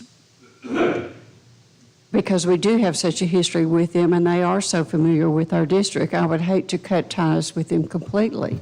And we've never used Crass. I would like to bring them on slowly and let them become more familiar with our district before we give him that much of so many things involving our district. So my feeling is that we bring them on slowly and keep Walsh Gallegos, or whether it's just with the board or whether our admin or how we do it. I'm not willing to completely cut ties with them. So what would that motion look like? Would you want to keep a motion to keep Walsh on for board counsel and all current legal matters, and then bring Lisa Crass on for how would you word that, or how would you want that motion to look specifically? I'd like input from the other board members. Well, go ahead. Okay, I think I pretty much agree that things that have been existing with Walsh Gallegos should be continued, and that we, with new things that are new to the district, maybe bring Lisa Crass into that realm, and things that we've done with them in the past for long periods of time, maybe keep Walsh Gallegos for a period of time. Mm-hmm. I don't know how that motion would look, but that's my feelings on the subject. With that, I agree. Go ahead, I'd like to see Go ahead, Mike. how it goes before we totally cut off Walsh. I want to see how the new one would work out. And we can always keep Walsh as board counsel and Lisa Crass for admin. There's that option too. Yes, I want to make it clear that we can have both retainers, and we can approve both retainers for while we kind of move through the period that you guys decide. I agree more with Tim that we could let Walsh finish what they've got started out there, not as a board, and not have them go to Lisa and then just let Walsh and Gallegos have the other stuff they're already working on. So with that, I'll make a motion. Okay, I have a motion from Mr. Bolton. Let's hear it. I move that the board should accept Superintendent Dr. Morosky's recommendation to approve the transition from Walsh to Lisa Kress as the district's primary legal counsel effective immediately, with outstanding items being seen through to resolution by our current counsel with Walsh. So I have a motion to approve the transition to Lisa Kratz, effective immediately, with only the outstanding items remaining with Walsh Gallegos. Correct. Do I have a second? I second. Okay, I have a motion and a second. All in favor, raise your hand. All right, the motion fails. I will entertain a second. I mean, it doesn't pass, so. Additional motion? Yeah, additional motion. I'll entertain an additional motion if anybody wants to tweak it and reword it differently. Something that we have had problems with, spending a lot of money on legally lately, are PIRs and grievances. Obviously, we are not handling them as well as could be handled. I suggest we give those over to Lisa Grass to begin with, see how they are handled, hopefully for different counsel and maybe for less money. And we move on from there, that if that is successful, onto a transition. But Okay. kind of a, Can we do that? We can't, because, Yeah, we okay. can, yes, we can do whatever pieces or parts we need to do. Okay, so is that an official motion? yes. Okay, so I have a motion by Ms. Townsend to have Lisa Kress take over the PIRs, and what was the second? Grievances. PIRs and grievances, and then keep Walsh Gallegos on for everything else. That is correct. Okay, so I have a motion by Ms. Townsend. Do I have a second? I'll second. Okay, and I have a second by Ms. Alana. All in favor of, Can we have more discussion? Yeah, let's- okay, I'm yeah. sorry. Any Discussion. further discussion? Go ahead. Okay, so PRs would be what? The public information requests. Okay, and so what about existing things that are going on right now with legal? So things that are not completed with legal, That have to do with PIRs? with anything? No, just, all we're giving to Lisa Crass are PIRs and grievances. How much have we spent in PIRs in the last, 3 years? I don't have the I exact don't have total the on that. figures. We're on track to hit about $100,000 in legal this year. If I like the fact that Lisa Crass is less per hour, and for legal, for doing something that we are just being inundated with PIRs, it would be nice to have, save some money legally there, and also maybe get some other counsel on how to handle our PIRs and our So grievances. we represent that as costing less to have two on hand, but we have a retainer fee for both of them now. That is correct. I thought we couldn't have two retainers. Yes, you can have, we We have have two different retainers. You'd have to- attorneys that do different things for the district, Yeah. like insurance and things. And just to be clear, the first year that we would be with Lisa Crass, it's a free retainer, no cost retainer. And So Okay. that's when, this is kind of our trial period. test many period. districts have 2-3 attorneys in different areas that they specialize Well, in. we have Walsh Gallegos and we have Linebarger, for example. I think it's a good, option to kind of try them out and see how they work with us, and if we like the relationship, and if we want to move forward with having them do more, I think this gives us an opportunity to see if we will be compatible. I'll remind the board too that we do know who he is and how he works. Oh, yeah. Because he gave us that training. Absolutely. And he was great. He stuck around for Absolutely. the rest of the evening to talk about board policy and just Yeah. sort of weighed in on that. Absolutely. Yeah. I really like him a lot. I'd like to add them to be the board attorneys to that, what you're saying, add board attorneys to that. I'll go for that. I'm To sorry, add could board you say that trainings. again? I didn't hear the whole thing. She wants to add board trainings to. No, not board trainings, to represent the To board. represent the board. Like Add you to were what you're suggesting. saying, I want them also to represent the board, not Walsh and Gallegos. Okay. Okay, so I have a motion and a second to add Lisa Crass to handle PIRs and grievances. An amendment to that And motion. now we have an amendment, so we're going to vote on the amendment, first. The amendment is to add on retaining them as board counsel. Yes, along with their PIRs and, Right, so we're adding in board counsel. So do I have a second for the amendment? I'll second. Okay, I have a second to add the amendment to include board counsel, not just PIR and grievances, but board counsel as well. Okay, all in favor of? Did you agree to that, to add to the motion? Well, first we No. have to do the amendment. Right, we have to First do- we're going to vote on the amendment, and if the amendment passes, then we would vote on the. Correct. Correct. So right now, we're going to vote on the amendment. Do we have any further discussion on the Actually, amendment? we have to vote on the motion, that's out there. The And amendment. then we vote on the amendment to add to the motion. That's not right, the other way. Amendment first. It's amendment first. Then the motion. Okay. It's amendment. If we're going to add that, if the amendment fails, we don't add it to the motion, and then we vote on the full motion. Correct. Okay. Okay. I don't, what does my parliamentarian say? Come on, Mr. Parliamentarian.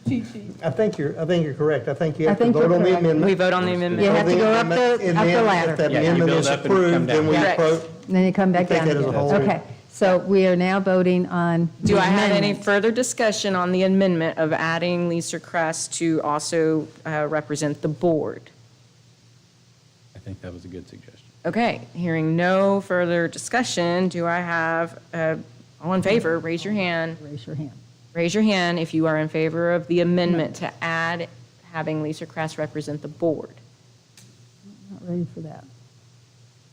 Okay, the motion fails. The amendment fails, excuse me. All right, now, back to the original motion of having Lisa Kress handle the PIRs and the grievances. Do I have any further discussion on that motion?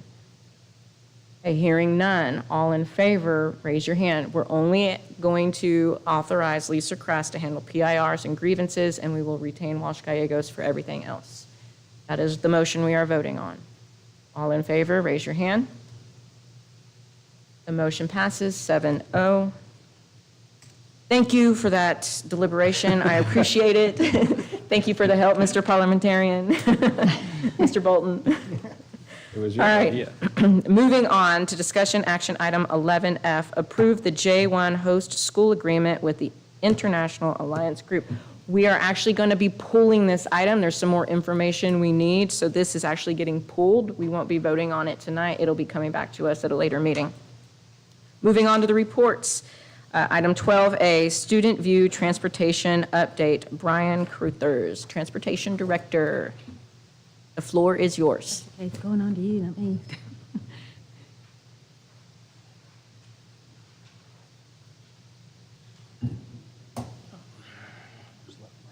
Oh, perfect. Thank you for giving me a second to talk about Student View. Student View is a real-time GPS tracker for the school buses, and with added connectivity, it allows us to monitor the students as well. We start by asking, why Student View? And Dr. Harrington, who sat up here for years, said it pretty much perfect. If it's not for the good of kids, then Granbury ISD doesn't do it. What this does for kids, number one, it keeps them safe by making them aware of making transportation and administrators aware of what's going on, where the bus is, that kind of good thing. It also makes parents aware of that. Let me give you a little bit more information on how this, and we'll come back to this question here in just a little bit.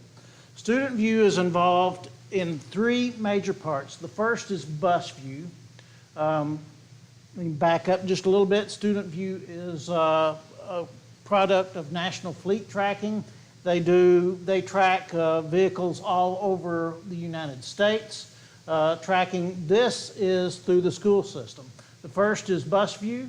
It's a GPS tracker, and what it will do, it will let us know where the bus is. It will let us know the speed of the bus, where the bus is going, and the past historical data. Where has the bus been? For this week, next week, it will store up to a year's worth of storage in that.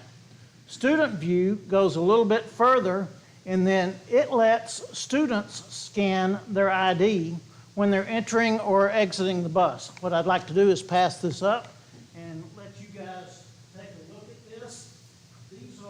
This is a sample of the cards that we are using and the scanners that we use. What the students would do is they would get on the bus and they would take their card and swipe it across that scanner, just like that, and it would beep. Exactly right. That's exactly right.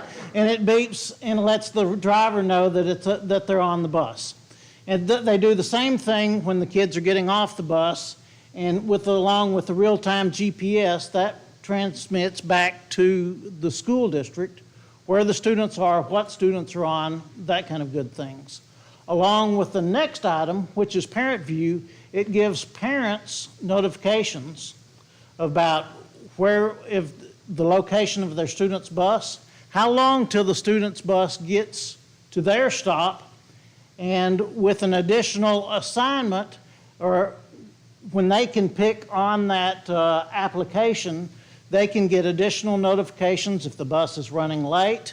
If we have an area that is where we have flood, we hadn't had that for a while, thank goodness, but in case we do, and we have to let a certain amount of kids know that they can't go, if the parents have signed up on this app, we can notify them directly rather than shooting a big mass email out to everybody. Just let the affected folks know what's going on through there. Who does this impact? Eventually, we're hoping this is going to impact all of the students of Granbury ISD. But all of the students with Granbury ISD is about like eating an elephant. And the only way to eat an elephant is one bite at a time. So we took the bite of the specialized transportation units, and we are taking just that batch together and learning how to operate the system. Imagine, if you will, everybody around here has a cell phone with them. But if you imagine when you get that cell phone, you've got your cell phone, you know where the numbers are, you know how to get to your significant other, you can get all that information together. But what happens when you upgrade that cell phone? Holy smokes, there's all kinds of different apps, and how do I get to this, and where did that go? That's what we're learning right now. We're learning how to use this system through this pilot issue with the special needs buses. Kind of the time frame of what we did, you guys were gracious enough to approve the budget amendment for us to start this product. In December and January, we began hardware installation on the special needs buses along with the RFID cards that you saw go by.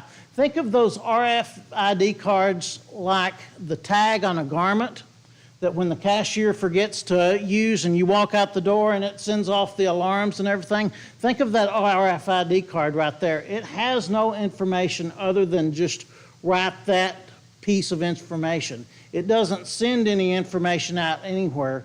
The information that comes back ties that, and we're able to look at the system. So the student's information isn't really out there in the world anymore that way. In February, we trained the transportation office to learn how to use it, sent it out, gave the drivers information. We moved on to the campuses, showed the campuses at front desk, because they're the ones that are going to use it, because they're going to call, and parents going to call and say, hey, is Timmy on the bus? The school can look it up. Timmy got on the bus. They're good to be here to the school, or they're good to be home in XYZ minutes. So they can look it up that way. This summer, we're going to make a plan for full implementation, getting the IDs out to everybody, communicating with parents, because each parent has to have, for the student, a very individual ID number. So that ID number goes out to the parents, and it's not the student ID number, it's a very individual I number. That Brent helps us get that information out to the parents, And that way they can sign up through Parent View and use the apps, that kind of stuff. Again, the next school year, we're going forward with full implementation on all of the buses, regular ed as well as the special needs buses. And again, we're going to do this incrementally. We're going to eat the elephant one bite at a time. So while we were on this discovery process, we learned about a new product. It's new to us, it's not new to them, called a Driver View tablet. And the Driver View tablet, think of it as the your navigation software that you have on your vehicle. Think of it something similar to that. What it will do, it will provide directions. If I have to ask Mr. Emmett to drive school bus for us one day, he would be able to get on that, and it will give him directions on where to go and where to stop, if that were to come up. It also tells you, coming up to this stop, we have 10 students to get on the bus. They are students 1, 2, 3, 4, and 5. And when that comes in and we see that we only got 5 buses, we can say, hey, where are these other guys? We can look out and find out where those guys. Another option that's great for that is in the afternoon when kids get off the bus. Say Mr. Ryan over here is riding the bus, but he wants to get off with his girlfriend kind of deal. There's going to be a buzzer go off, and then we can say, hey, get back over here on the bus. You don't need to be getting off here kind of deal. And so it gives us that information on how we're moving forward that way. So let's go back to the first question we had. Why NFT? A couple of options here. There are several companies out there that provide GPS tracking for the buses. NFT with the Student View was the least expensive. They are a local company based out of Glen Rose. And so if we have problems with the system, we can call them and they can be up here in the time it takes from them to get to Glen Rose, and they are super responsive. So there was a local item, there was the price item, and finally there are several of the local districts around this area, Weatherford, Mineral Wells, Lake Worth, and Brock, that I can pull of immediately that are within driving distance that use them, and all of them gave them rave reviews from the system. They're super responsive and super able to make it work for Granbury, make it a Granbury ISD product. At that point, I'd like to ask, do y'all have any questions? Is there anything I can help you with? Yes, ma'am. If a student loses their card, is there any information someone else can get off of that card about that student? No, ma'am, because all that is on that card is a number, okay? And that number doesn't kick back to looking the student up. Remember I told you about a specific number that Brent's going to give the parents? That doesn't have that information either. So that's all that's on there. What that does is that triggers the scanner. When the card runs the scan, it just says, okay, this one in here, and then we go back, it goes back and looks. So there's no information going out. There won't be a name on it. Well, it'll have the student's name. Student's name and picture on it. Yes, just like you see right there. Just like their IDs. Just like their ID, but I mean, if there's no way. If they lose it, their name and their ID is all there is that's out. Okay, thank you. Yes, ma'am. Anything else? I just want to say thank you for looking into this and getting this implemented and getting everyone trained on it. I think it's going to be a great product for Granbury ISD and our students and our parents. Yes, ma'am. Thank you very much. We're excited to have it too and be able, I was actually able to make use of it today. Before I came here, I had a mom call panicking because student XYZ wasn't home. We were able to look up on the system, and it showed that he wasn't scanned in, that he didn't scan in on the bus, so he didn't ride the bus. So then we were able to route back to school, found the student at school, and were able to get him and mom reunited. Awesome. So it's already working. Awesome. Thank you. Appreciate it. Thank you. Okay, moving on to our athletics report. Coach Lamont Moore.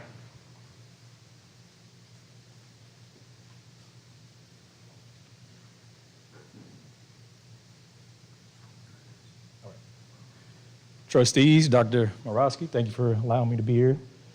All right, go through this, be as efficient as I can. Athletic report. First off, I will be presenting new team members, successes throughout the year, changes, facilities updates, department needs. Why am I presenting? Provide an overall snapshot at the athletic department from 24-25 school year, moving toward the future. All right, here are two new team members that we have, two big ones. New girls basketball coach and girls coordinator who was approved tonight, Brad Blaylock. He is very highly respected in the state of Texas in girls basketball. He's part of the UIL executive committee. He has come highly recommended by a lot of coaches throughout the state of Texas and athletic directors as well. So happy to have him. It was a long process of trying to find the right person to replace, Coach Thorpe, who's been had a legendary career. So we're excited to have Coach Blaylock. And then Corey Sloboda is where we're replacing my athletic secretary Amber Nickzide, who is resigning to have her baby in August. So Corey is coming over from GMS. She was the principal secretary and been in the district for a couple of years. We're excited to have her. She's very well respected as well within the district. Also, her husband works in the district as a marshal as well. So it'd be a family affair at the high school. So we're excited about that. All right. Successes throughout the year. So number one, about this time last year, I was implementing going cashless and implementing Hometown, our digital ticketing process software. And we implemented that this year to all sports. And I think some other activities took it on throughout the year. So it's been very successful for us and some other activities within the school, extracurricular activities within the school district. So we thought it went really well. Some hiccups in the beginning as expected, but as the school year went on, it was smooth sailing for our workers and for our fans and parents as well. We thought it was very efficient and cost-effective for everybody involved. So we love the process. Hometown's been great with us, helping us transition into it. And anytime we have any questions or concerns about anything, they was able to answer any questions. So Amber did a great job of getting that set up, and it just went wonderful for us, and we think it went well for our district and our community as well. So, all right, let's go through some of the team success this year for some of our sports. Girls basketball was a by-district qualifier in the playoffs. They lost in the first round, but had an incredible year. Coach Thorpe's last year, we thought the girls competed really well in a tough district and was able to get a playoff spot. So we're excited about them and the success they had. So, and then baseball was second in district, came down to the end of the district, the last game, getting second behind Alito, and was able to qualify for a first round district playoff game. They went 3 games with a tough Colorado Heritage team and lost 2 out of 3 in the by-district round, but had an incredible year. Coach Eppler has done a great job with that program. We're looking forward to the future as well. So boys track, they had 8 regional qualifiers. They were 3rd in district. As you know as well, our district is a really tough district, and them to get 3rd overall as a team was really big for them. And to get 8 regional qualifiers is also a heavy task. So, and then girls track had a good season as well. They was able to get 3 regional qualifiers out. Unfortunately, we had a kid that was pretty high ranked. We thought was going to get to state, and he just had an off day. But that's how it goes. That's athletics. But he will be back, and we're excited about that. So, team tennis boys was district champs this year over Alito. So that was huge for us. And Coach Lascara's done a great job with that program. Yeah, exactly. And that was huge for us. And then he had 3 kids. He had a doubles team that got first in district, and then he had 1 individual kid that got first in the singles that qualified for regionals. And so incredible year by them. He's taken that program a long way, and so we're excited about what's going to happen in the future as well with that program. It's looking bright. Cross-country boys and girls, they were regional qualifiers. Both were third in the district, and they both teams qualified for regionals and had an incredible year. Boys golf and girls golf, each had one state qualifier. They was recognized tonight. As you know, anybody that gets to state in anything, that's an incredible feat. So, and the boy that qualified, Cheryl, is a freshman. So we're looking forward to him for 3 more years and maybe get on that podium at state too. So, and then we had one girl, we honored her tonight. She's going on to college. So Coach Addison has done an incredible job at that girls program. So volleyball, we had another good year. They were by district qualifiers and had we meet up with a tough district, unfortunately, but Coach Sahan's done a great job at their program and to get those girls in the playoffs, and they fought hard, and we're excited about what's going to happen in the future with them as well. Swimming had an incredible year. Boys and girls were district champs. That's the first time that Coach Overton's had that, so he was super excited as well as I, but so that was big for us in our program, and he had 11 state qualifiers to make it to state. It's like I talked about earlier, making the state is incredibly hard, so to get 11 to go, so we're excited. We were super excited for him and what he's doing with that program. Powerlifting had one male state qualifier, and then we had one female state qualifier. The female got second in state, and she will be back. She's a junior, and so she'll be back. So, and we're excited about that. The boy was 17th, and they have like 90 kids down there. And for him to get 17th, that means a lot. So don't look at the 17th number and think that wasn't a tough task. So he was a senior, so he will be missed. So, but we will have the female back. So excited about the program. So that's some of the team successes this year. That's a lot, and we're excited about our coaches. They've done an excellent job, and just want to give a shout out to them, what they've done with these programs and continue to do. So some of the changes and additions, exiting personnel, like we talked about the new girls basketball coach that we hired tonight, Alan Thorpe, after 30 years of service, he is retiring from teaching and coaching basketball. But good news, he's going to stay on and be an assistant golf coach. So we're excited about that. He's coached golf before, and he plays a ton of golf. So he's got a lot of experience. So we're excited to keep him around, but just not in that capacity. And then Amory Nixon, we talked about her a little earlier. It's going to be a big blow for me. She was here from the beginning with me and went through all the ups and flows of implementing myself into the program. She was a big help for bringing in some new ideas, some new procedures and policies. So she will be missed, but I know Corey will fill that gap, excellent. So some new additions this year. NFHS, National Federation of State High School Associations. It's a game streaming software. It's been around quite a while. It is a national service, so it's a service where you can basically stream every single sport that we have. So we talked to Todd Gibson. He's going away from the Pirate Network situation. It just wasn't feasible to get to every event, so we thought this would be a great opportunity for us to jump on board with NFHS to make sure, consistency, reliability for all our games, so if people can't make it, they can be there.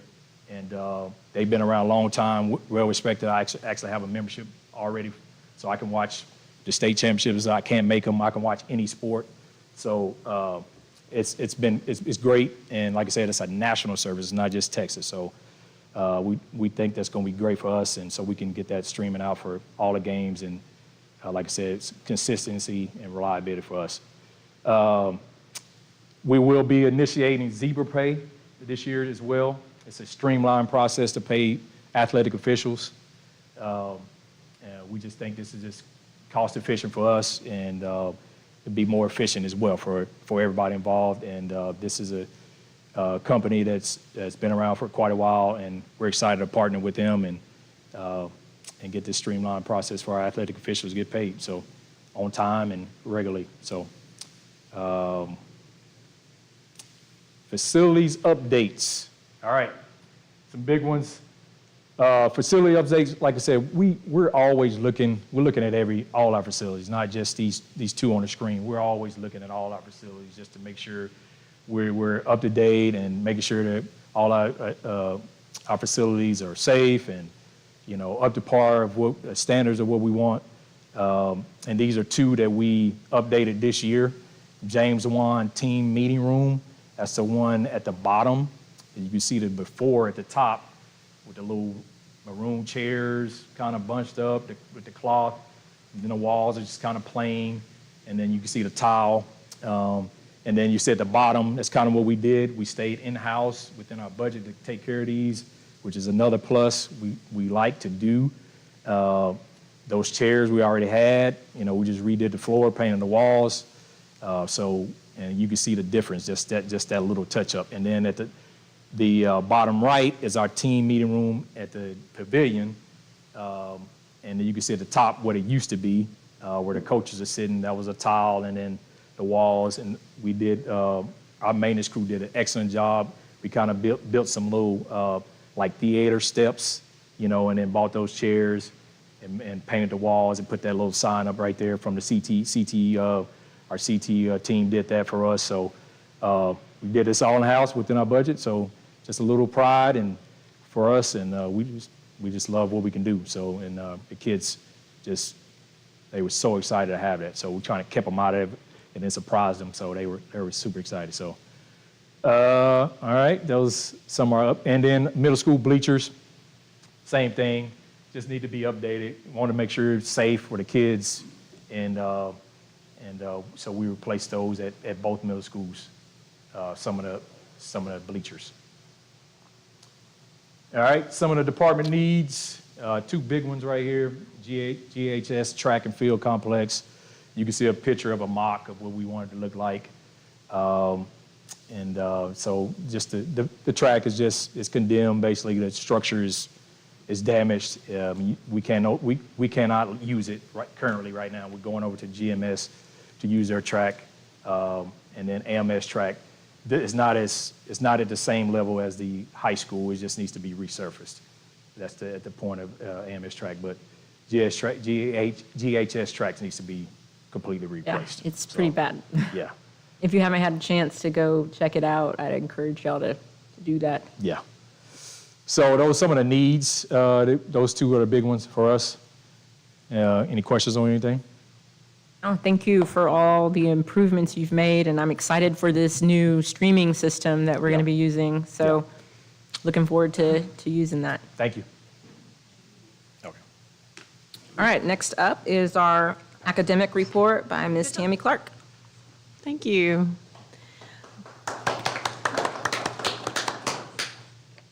Okay, I'm excited to be here tonight. Thank you for having me for the academic update. I told you last month that I would come back because we have the 22-23 data that has been released for accountability data. And we're awaiting the 24 results to be released as soon as that litigation gets solved. And hopefully it's pretty quick because pretty soon we'll be having 25 data that will be coming in. And release to the public is the best way to get full transparency, but we don't get to release it until the state does. So, except for through taper reports. But the reason I'm here is to talk to you about the A through F accountability scores and how it's calculated at the 30,000-foot view, and then tell you how our ISD numbers, what percentage of each campus goes into our overall ISD accountability.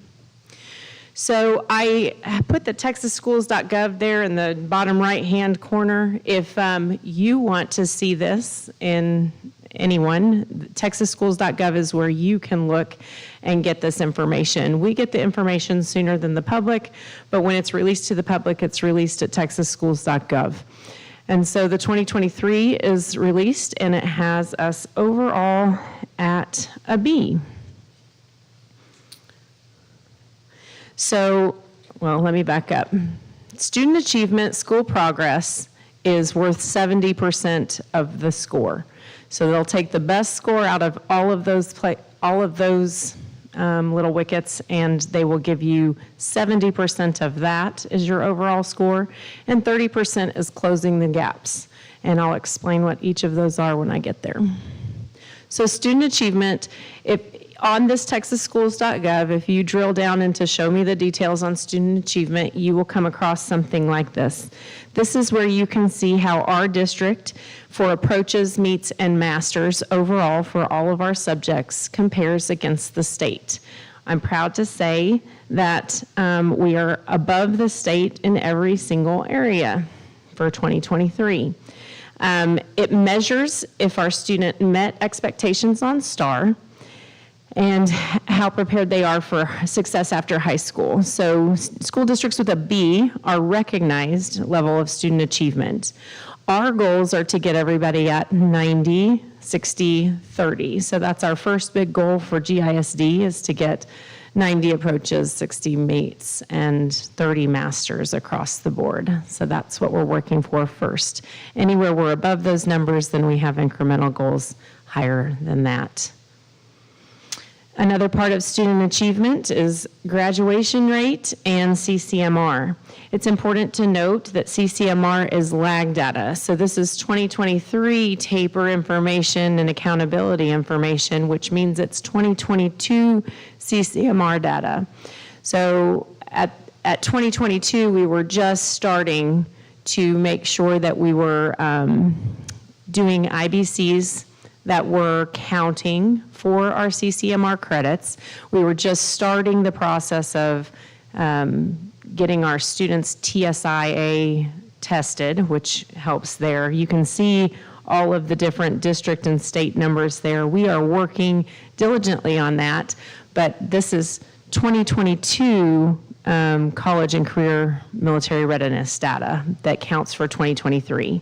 So when we get our 2025 numbers, it will count for last year's CCMR data from 2024, which is kind of interesting. We are proud of our graduation rate. We are proud to say that we regularly are above that 95% on four-year grads, and it just goes up the longer you give them time to finish. Our big goal is for 100% of our students to get that CCMR point, that we are diligently tracking every single senior and trying to make sure that they get a CCMR point somehow.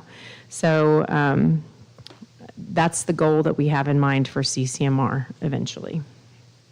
And hopefully you'll see that we'll improve there. School progress, this is not the one that I had on here. School progress is the next one. And districts that earn a B in school progress is when many students demonstrate appropriate growth, or we are achieving better than our similar school counterparts. So on academic growth, our score was a 76, which is a C, but it measures how our students grow academically by at least 1 year. How that is calculated is, as you can see along the left, it takes last year's data, and it shows that where they were testing last year, and then you follow it across where they tested this year. And to get a growth point, you have to show the orange is where they get half of a growth point, and the green is where they get a full growth point. So if they mastered last year to stay in a growth point scenario, they have to stay at mastery level, if that makes sense. You get another quarter of a point for any of your accelerated learners, which is the information on the bottom of that screen. And that is anyone who did not meet, and then you get them to passing. So you get an extra quarter of a point for those accelerated learners because they are making the achievement, they're making up their deficits to get to on level. Our relative performance is 81. And so relative performance is with our groups that are also at the same economically disadvantaged level as we are. So each campus has their own grouping of 40 schools. So let's just say, for example, AMS, who has a an economically disadvantaged rate is different than GMS's. So they have a different grouping of schools that they're compared against for their STAR performance. And we also are compared against like schools at the high school for our CCMR. And so those component scores go together, and for us, it's an 81.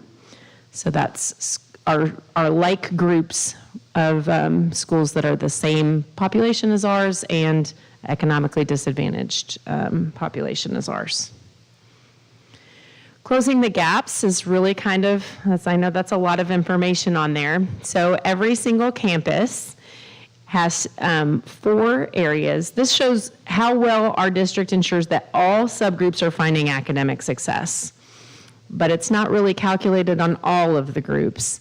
So every campus will be calculated on the achievement and growth of all students and the achievement of growth of their high focus group, which includes ECODIS, EBs, special ed, and our highly mobile and homeless students. And then their 2 lowest demographic performing sub-pops.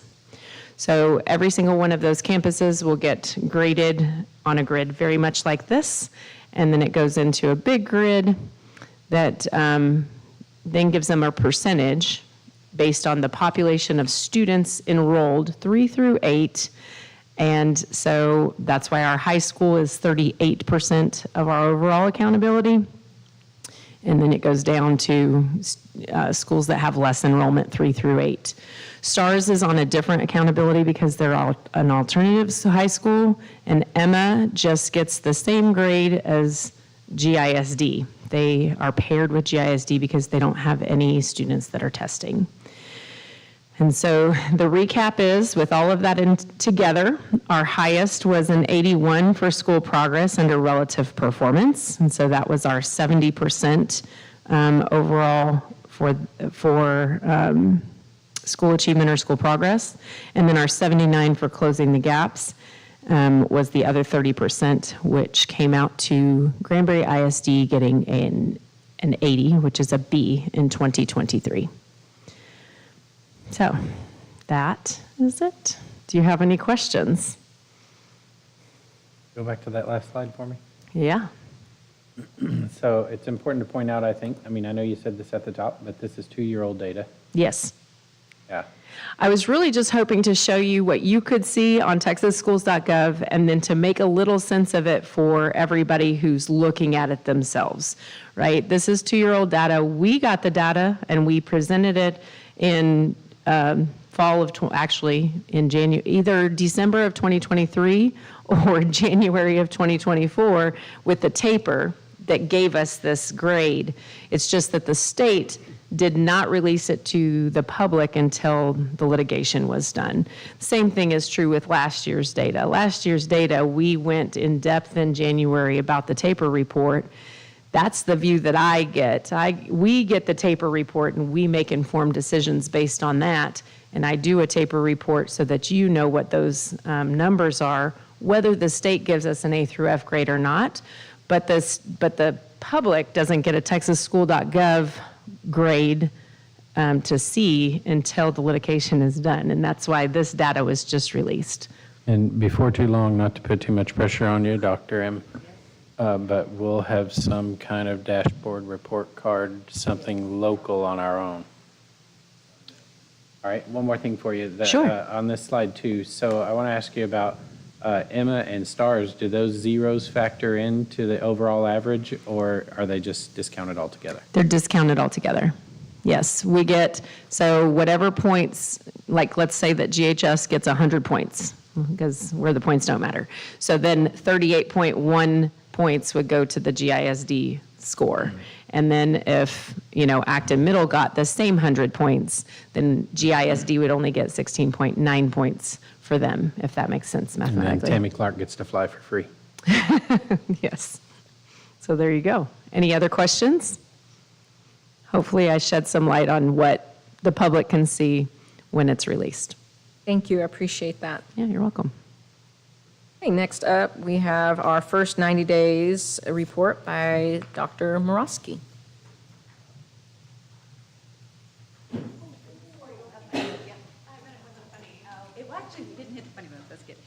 Okay, so I'm glad some people are still here. Way for sticking with it, everybody. So President Gore and members of the board, I'm proud to follow through with my entry plan promise of coming to you with some information after my first 90 days. So I'm going to click through this, hopefully, and see if we can talk through some of this. So in my entry plan, I said that I would bring to you a comprehensive 90-day report that would include some of these things, that would include these three things: a stakeholder engagement report, analysis of district structure and processes, and then recommendations for going forward.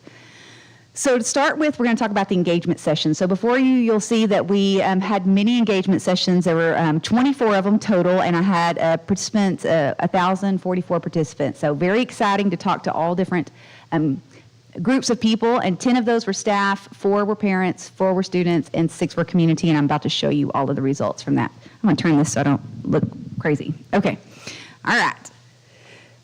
So one of the questions that we asked was an open-ended question where people could write and respond in any way they wanted to, and the question was, what does Granbury ISD do well? And as you can imagine, the results were overwhelmingly about the caring and supportive teachers that we have in the district. So very excited to celebrate those teachers and acknowledge that was by far the highest remarks that we got on those open-ended questions about what we do well.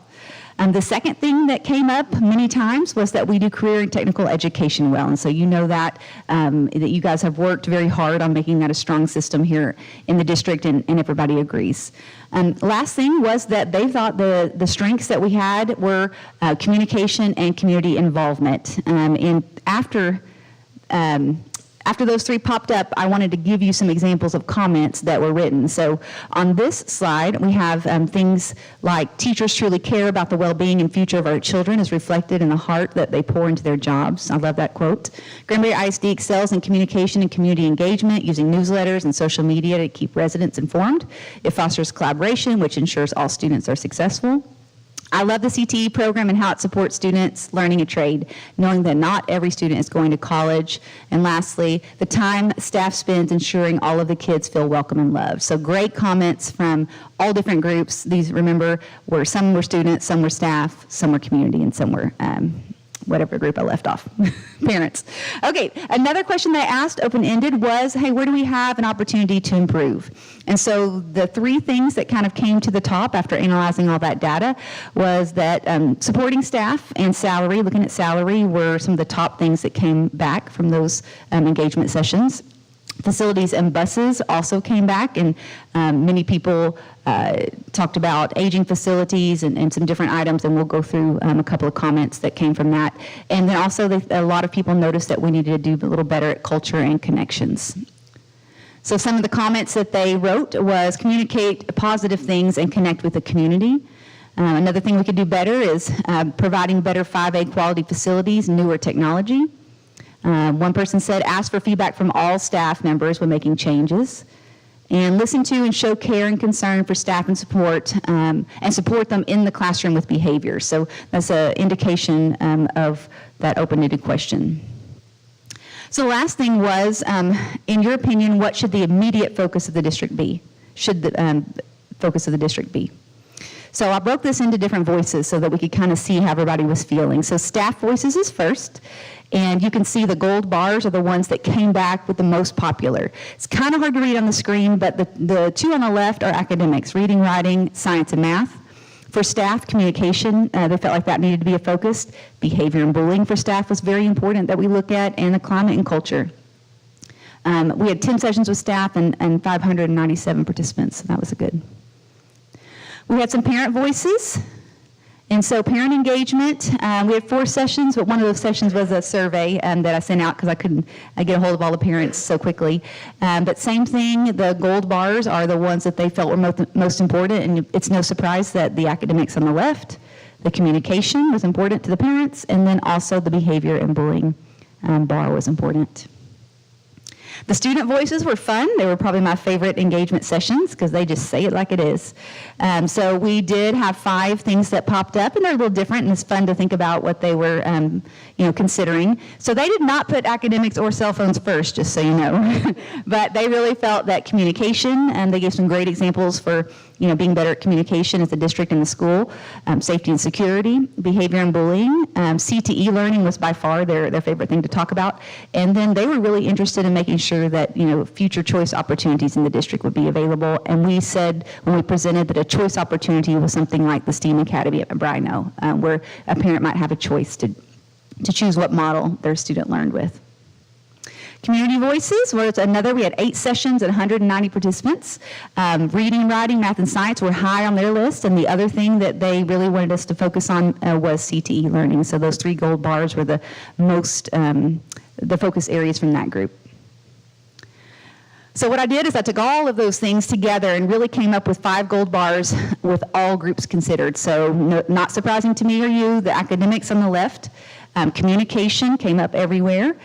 Behavior and bullying was very important, and then climate and culture was really important to the groups as a whole. So we'll talk a little bit about that. So second thing I did was internal review in several different ways, and I'll kind of go through a couple of slides that talk about the strengths that I saw and some areas that we have to improve in.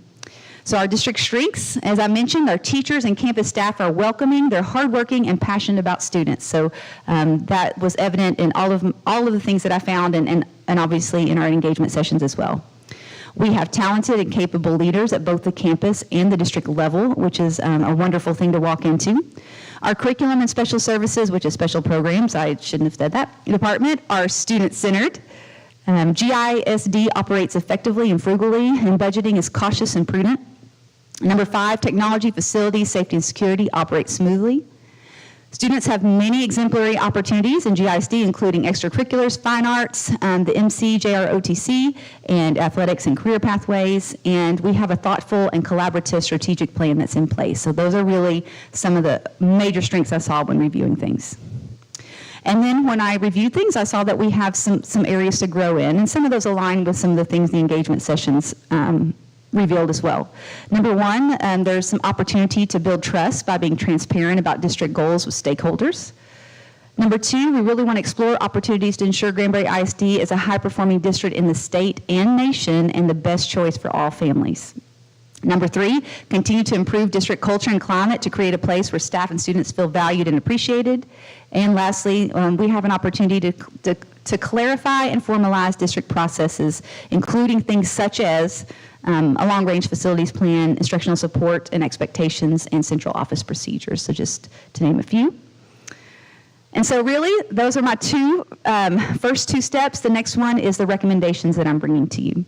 So when you take all of the engagement sessions and what they wanted us to focus on, and then my analysis, we came up with these 8 things that are things that we want to continue to look at. And so academics, as we said, student behavior and bullying, communication, staff support, facilities and buses, culture and connections, transparency with district goals, and clarifying district processes. That's all of it, right?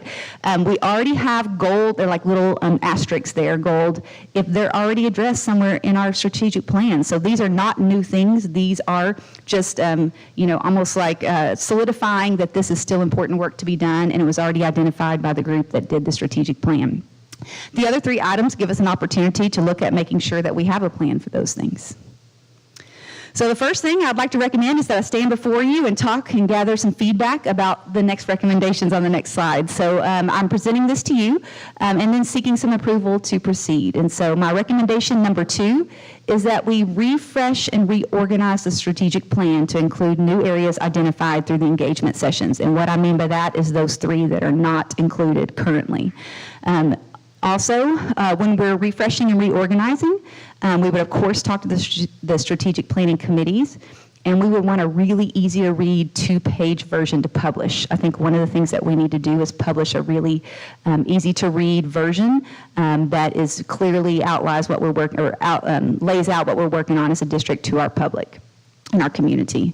And then the last thing is to create a district scorecard to publish for accountability with stakeholders. So we want to make sure that people know what we're working towards and then how we're doing on that, and make sure that that is available for viewing on our website. Recommendation 3 is for you all. And so really, I would like to work with you in June to make sure that we have a clear vision of where you want what the outcomes to be.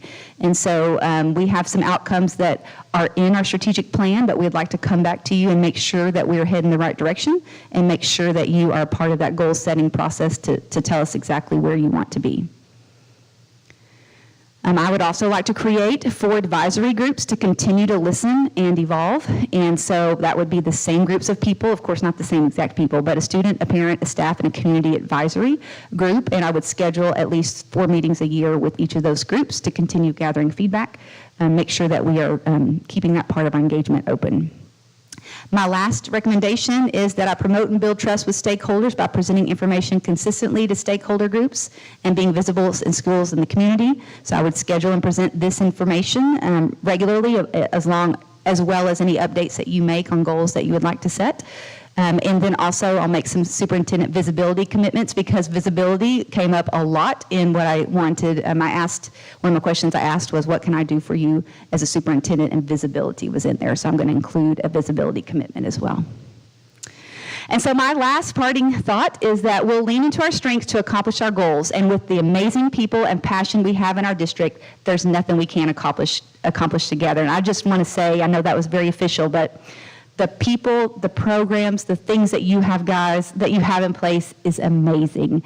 And so I know the hard work. I know all the people in here, all the people on the campuses.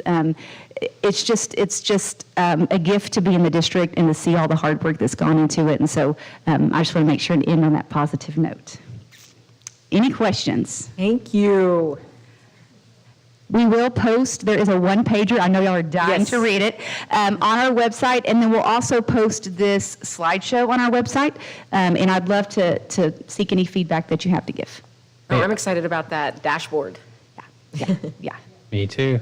Anything else? I'll give you some feedback. Okay. You're the best superintendent I ever hired. He keeps saying that because I'm the only one. Okay. Any others? Okay. Thank you. Thanks. All right, moving on to the financial statements for period ending in April 30th, 2025. Mr. Emmett Whitefield. Thank you, Madam President. Board in front of you do have the financial statements for the period ending April 30th, 2025. It includes the transactions that occurred between September 1st, 2024 and April 30th, 2025.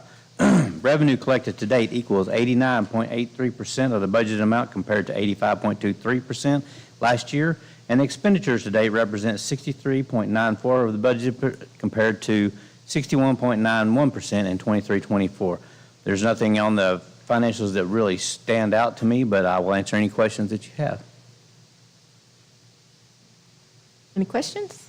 Okay, moving on to the cash flow and investment report for period ending April 30th, 2025. Mr. Emmett Whitefield. Thank you, Madam President. Board, you can see that the interest earned to date this year is $1.691 million. This month alone, it was $298,457.23. Last April, it was $324,137. You can see that our interest has dropped just a little bit. The interest rates are down just a bit that they were last year. That total of 1.691 compared to last year we had a cumulative total of $1,724,744. So it's down a little bit, but with the windfall that we received this month, I expect that to go up just a little bit. Thank you. All right, moving on to the categorical spending reports. Mr. Whitefield. Thank you, Madam President. If we make a purchase through a approved purchasing technique, between $50,000 and $100,000, we can go ahead and issue that PO, but we bring it to you as informational. This month we did have one. It was a budget impact of $85,000, and it was to FH Passion through the TIPS contract, and this is for the plumbing renovation that we're going to do at Bacchus through the summer. Awesome, thank you. And any questions? All right, we are adjourned. The time is now 8:15 p.m.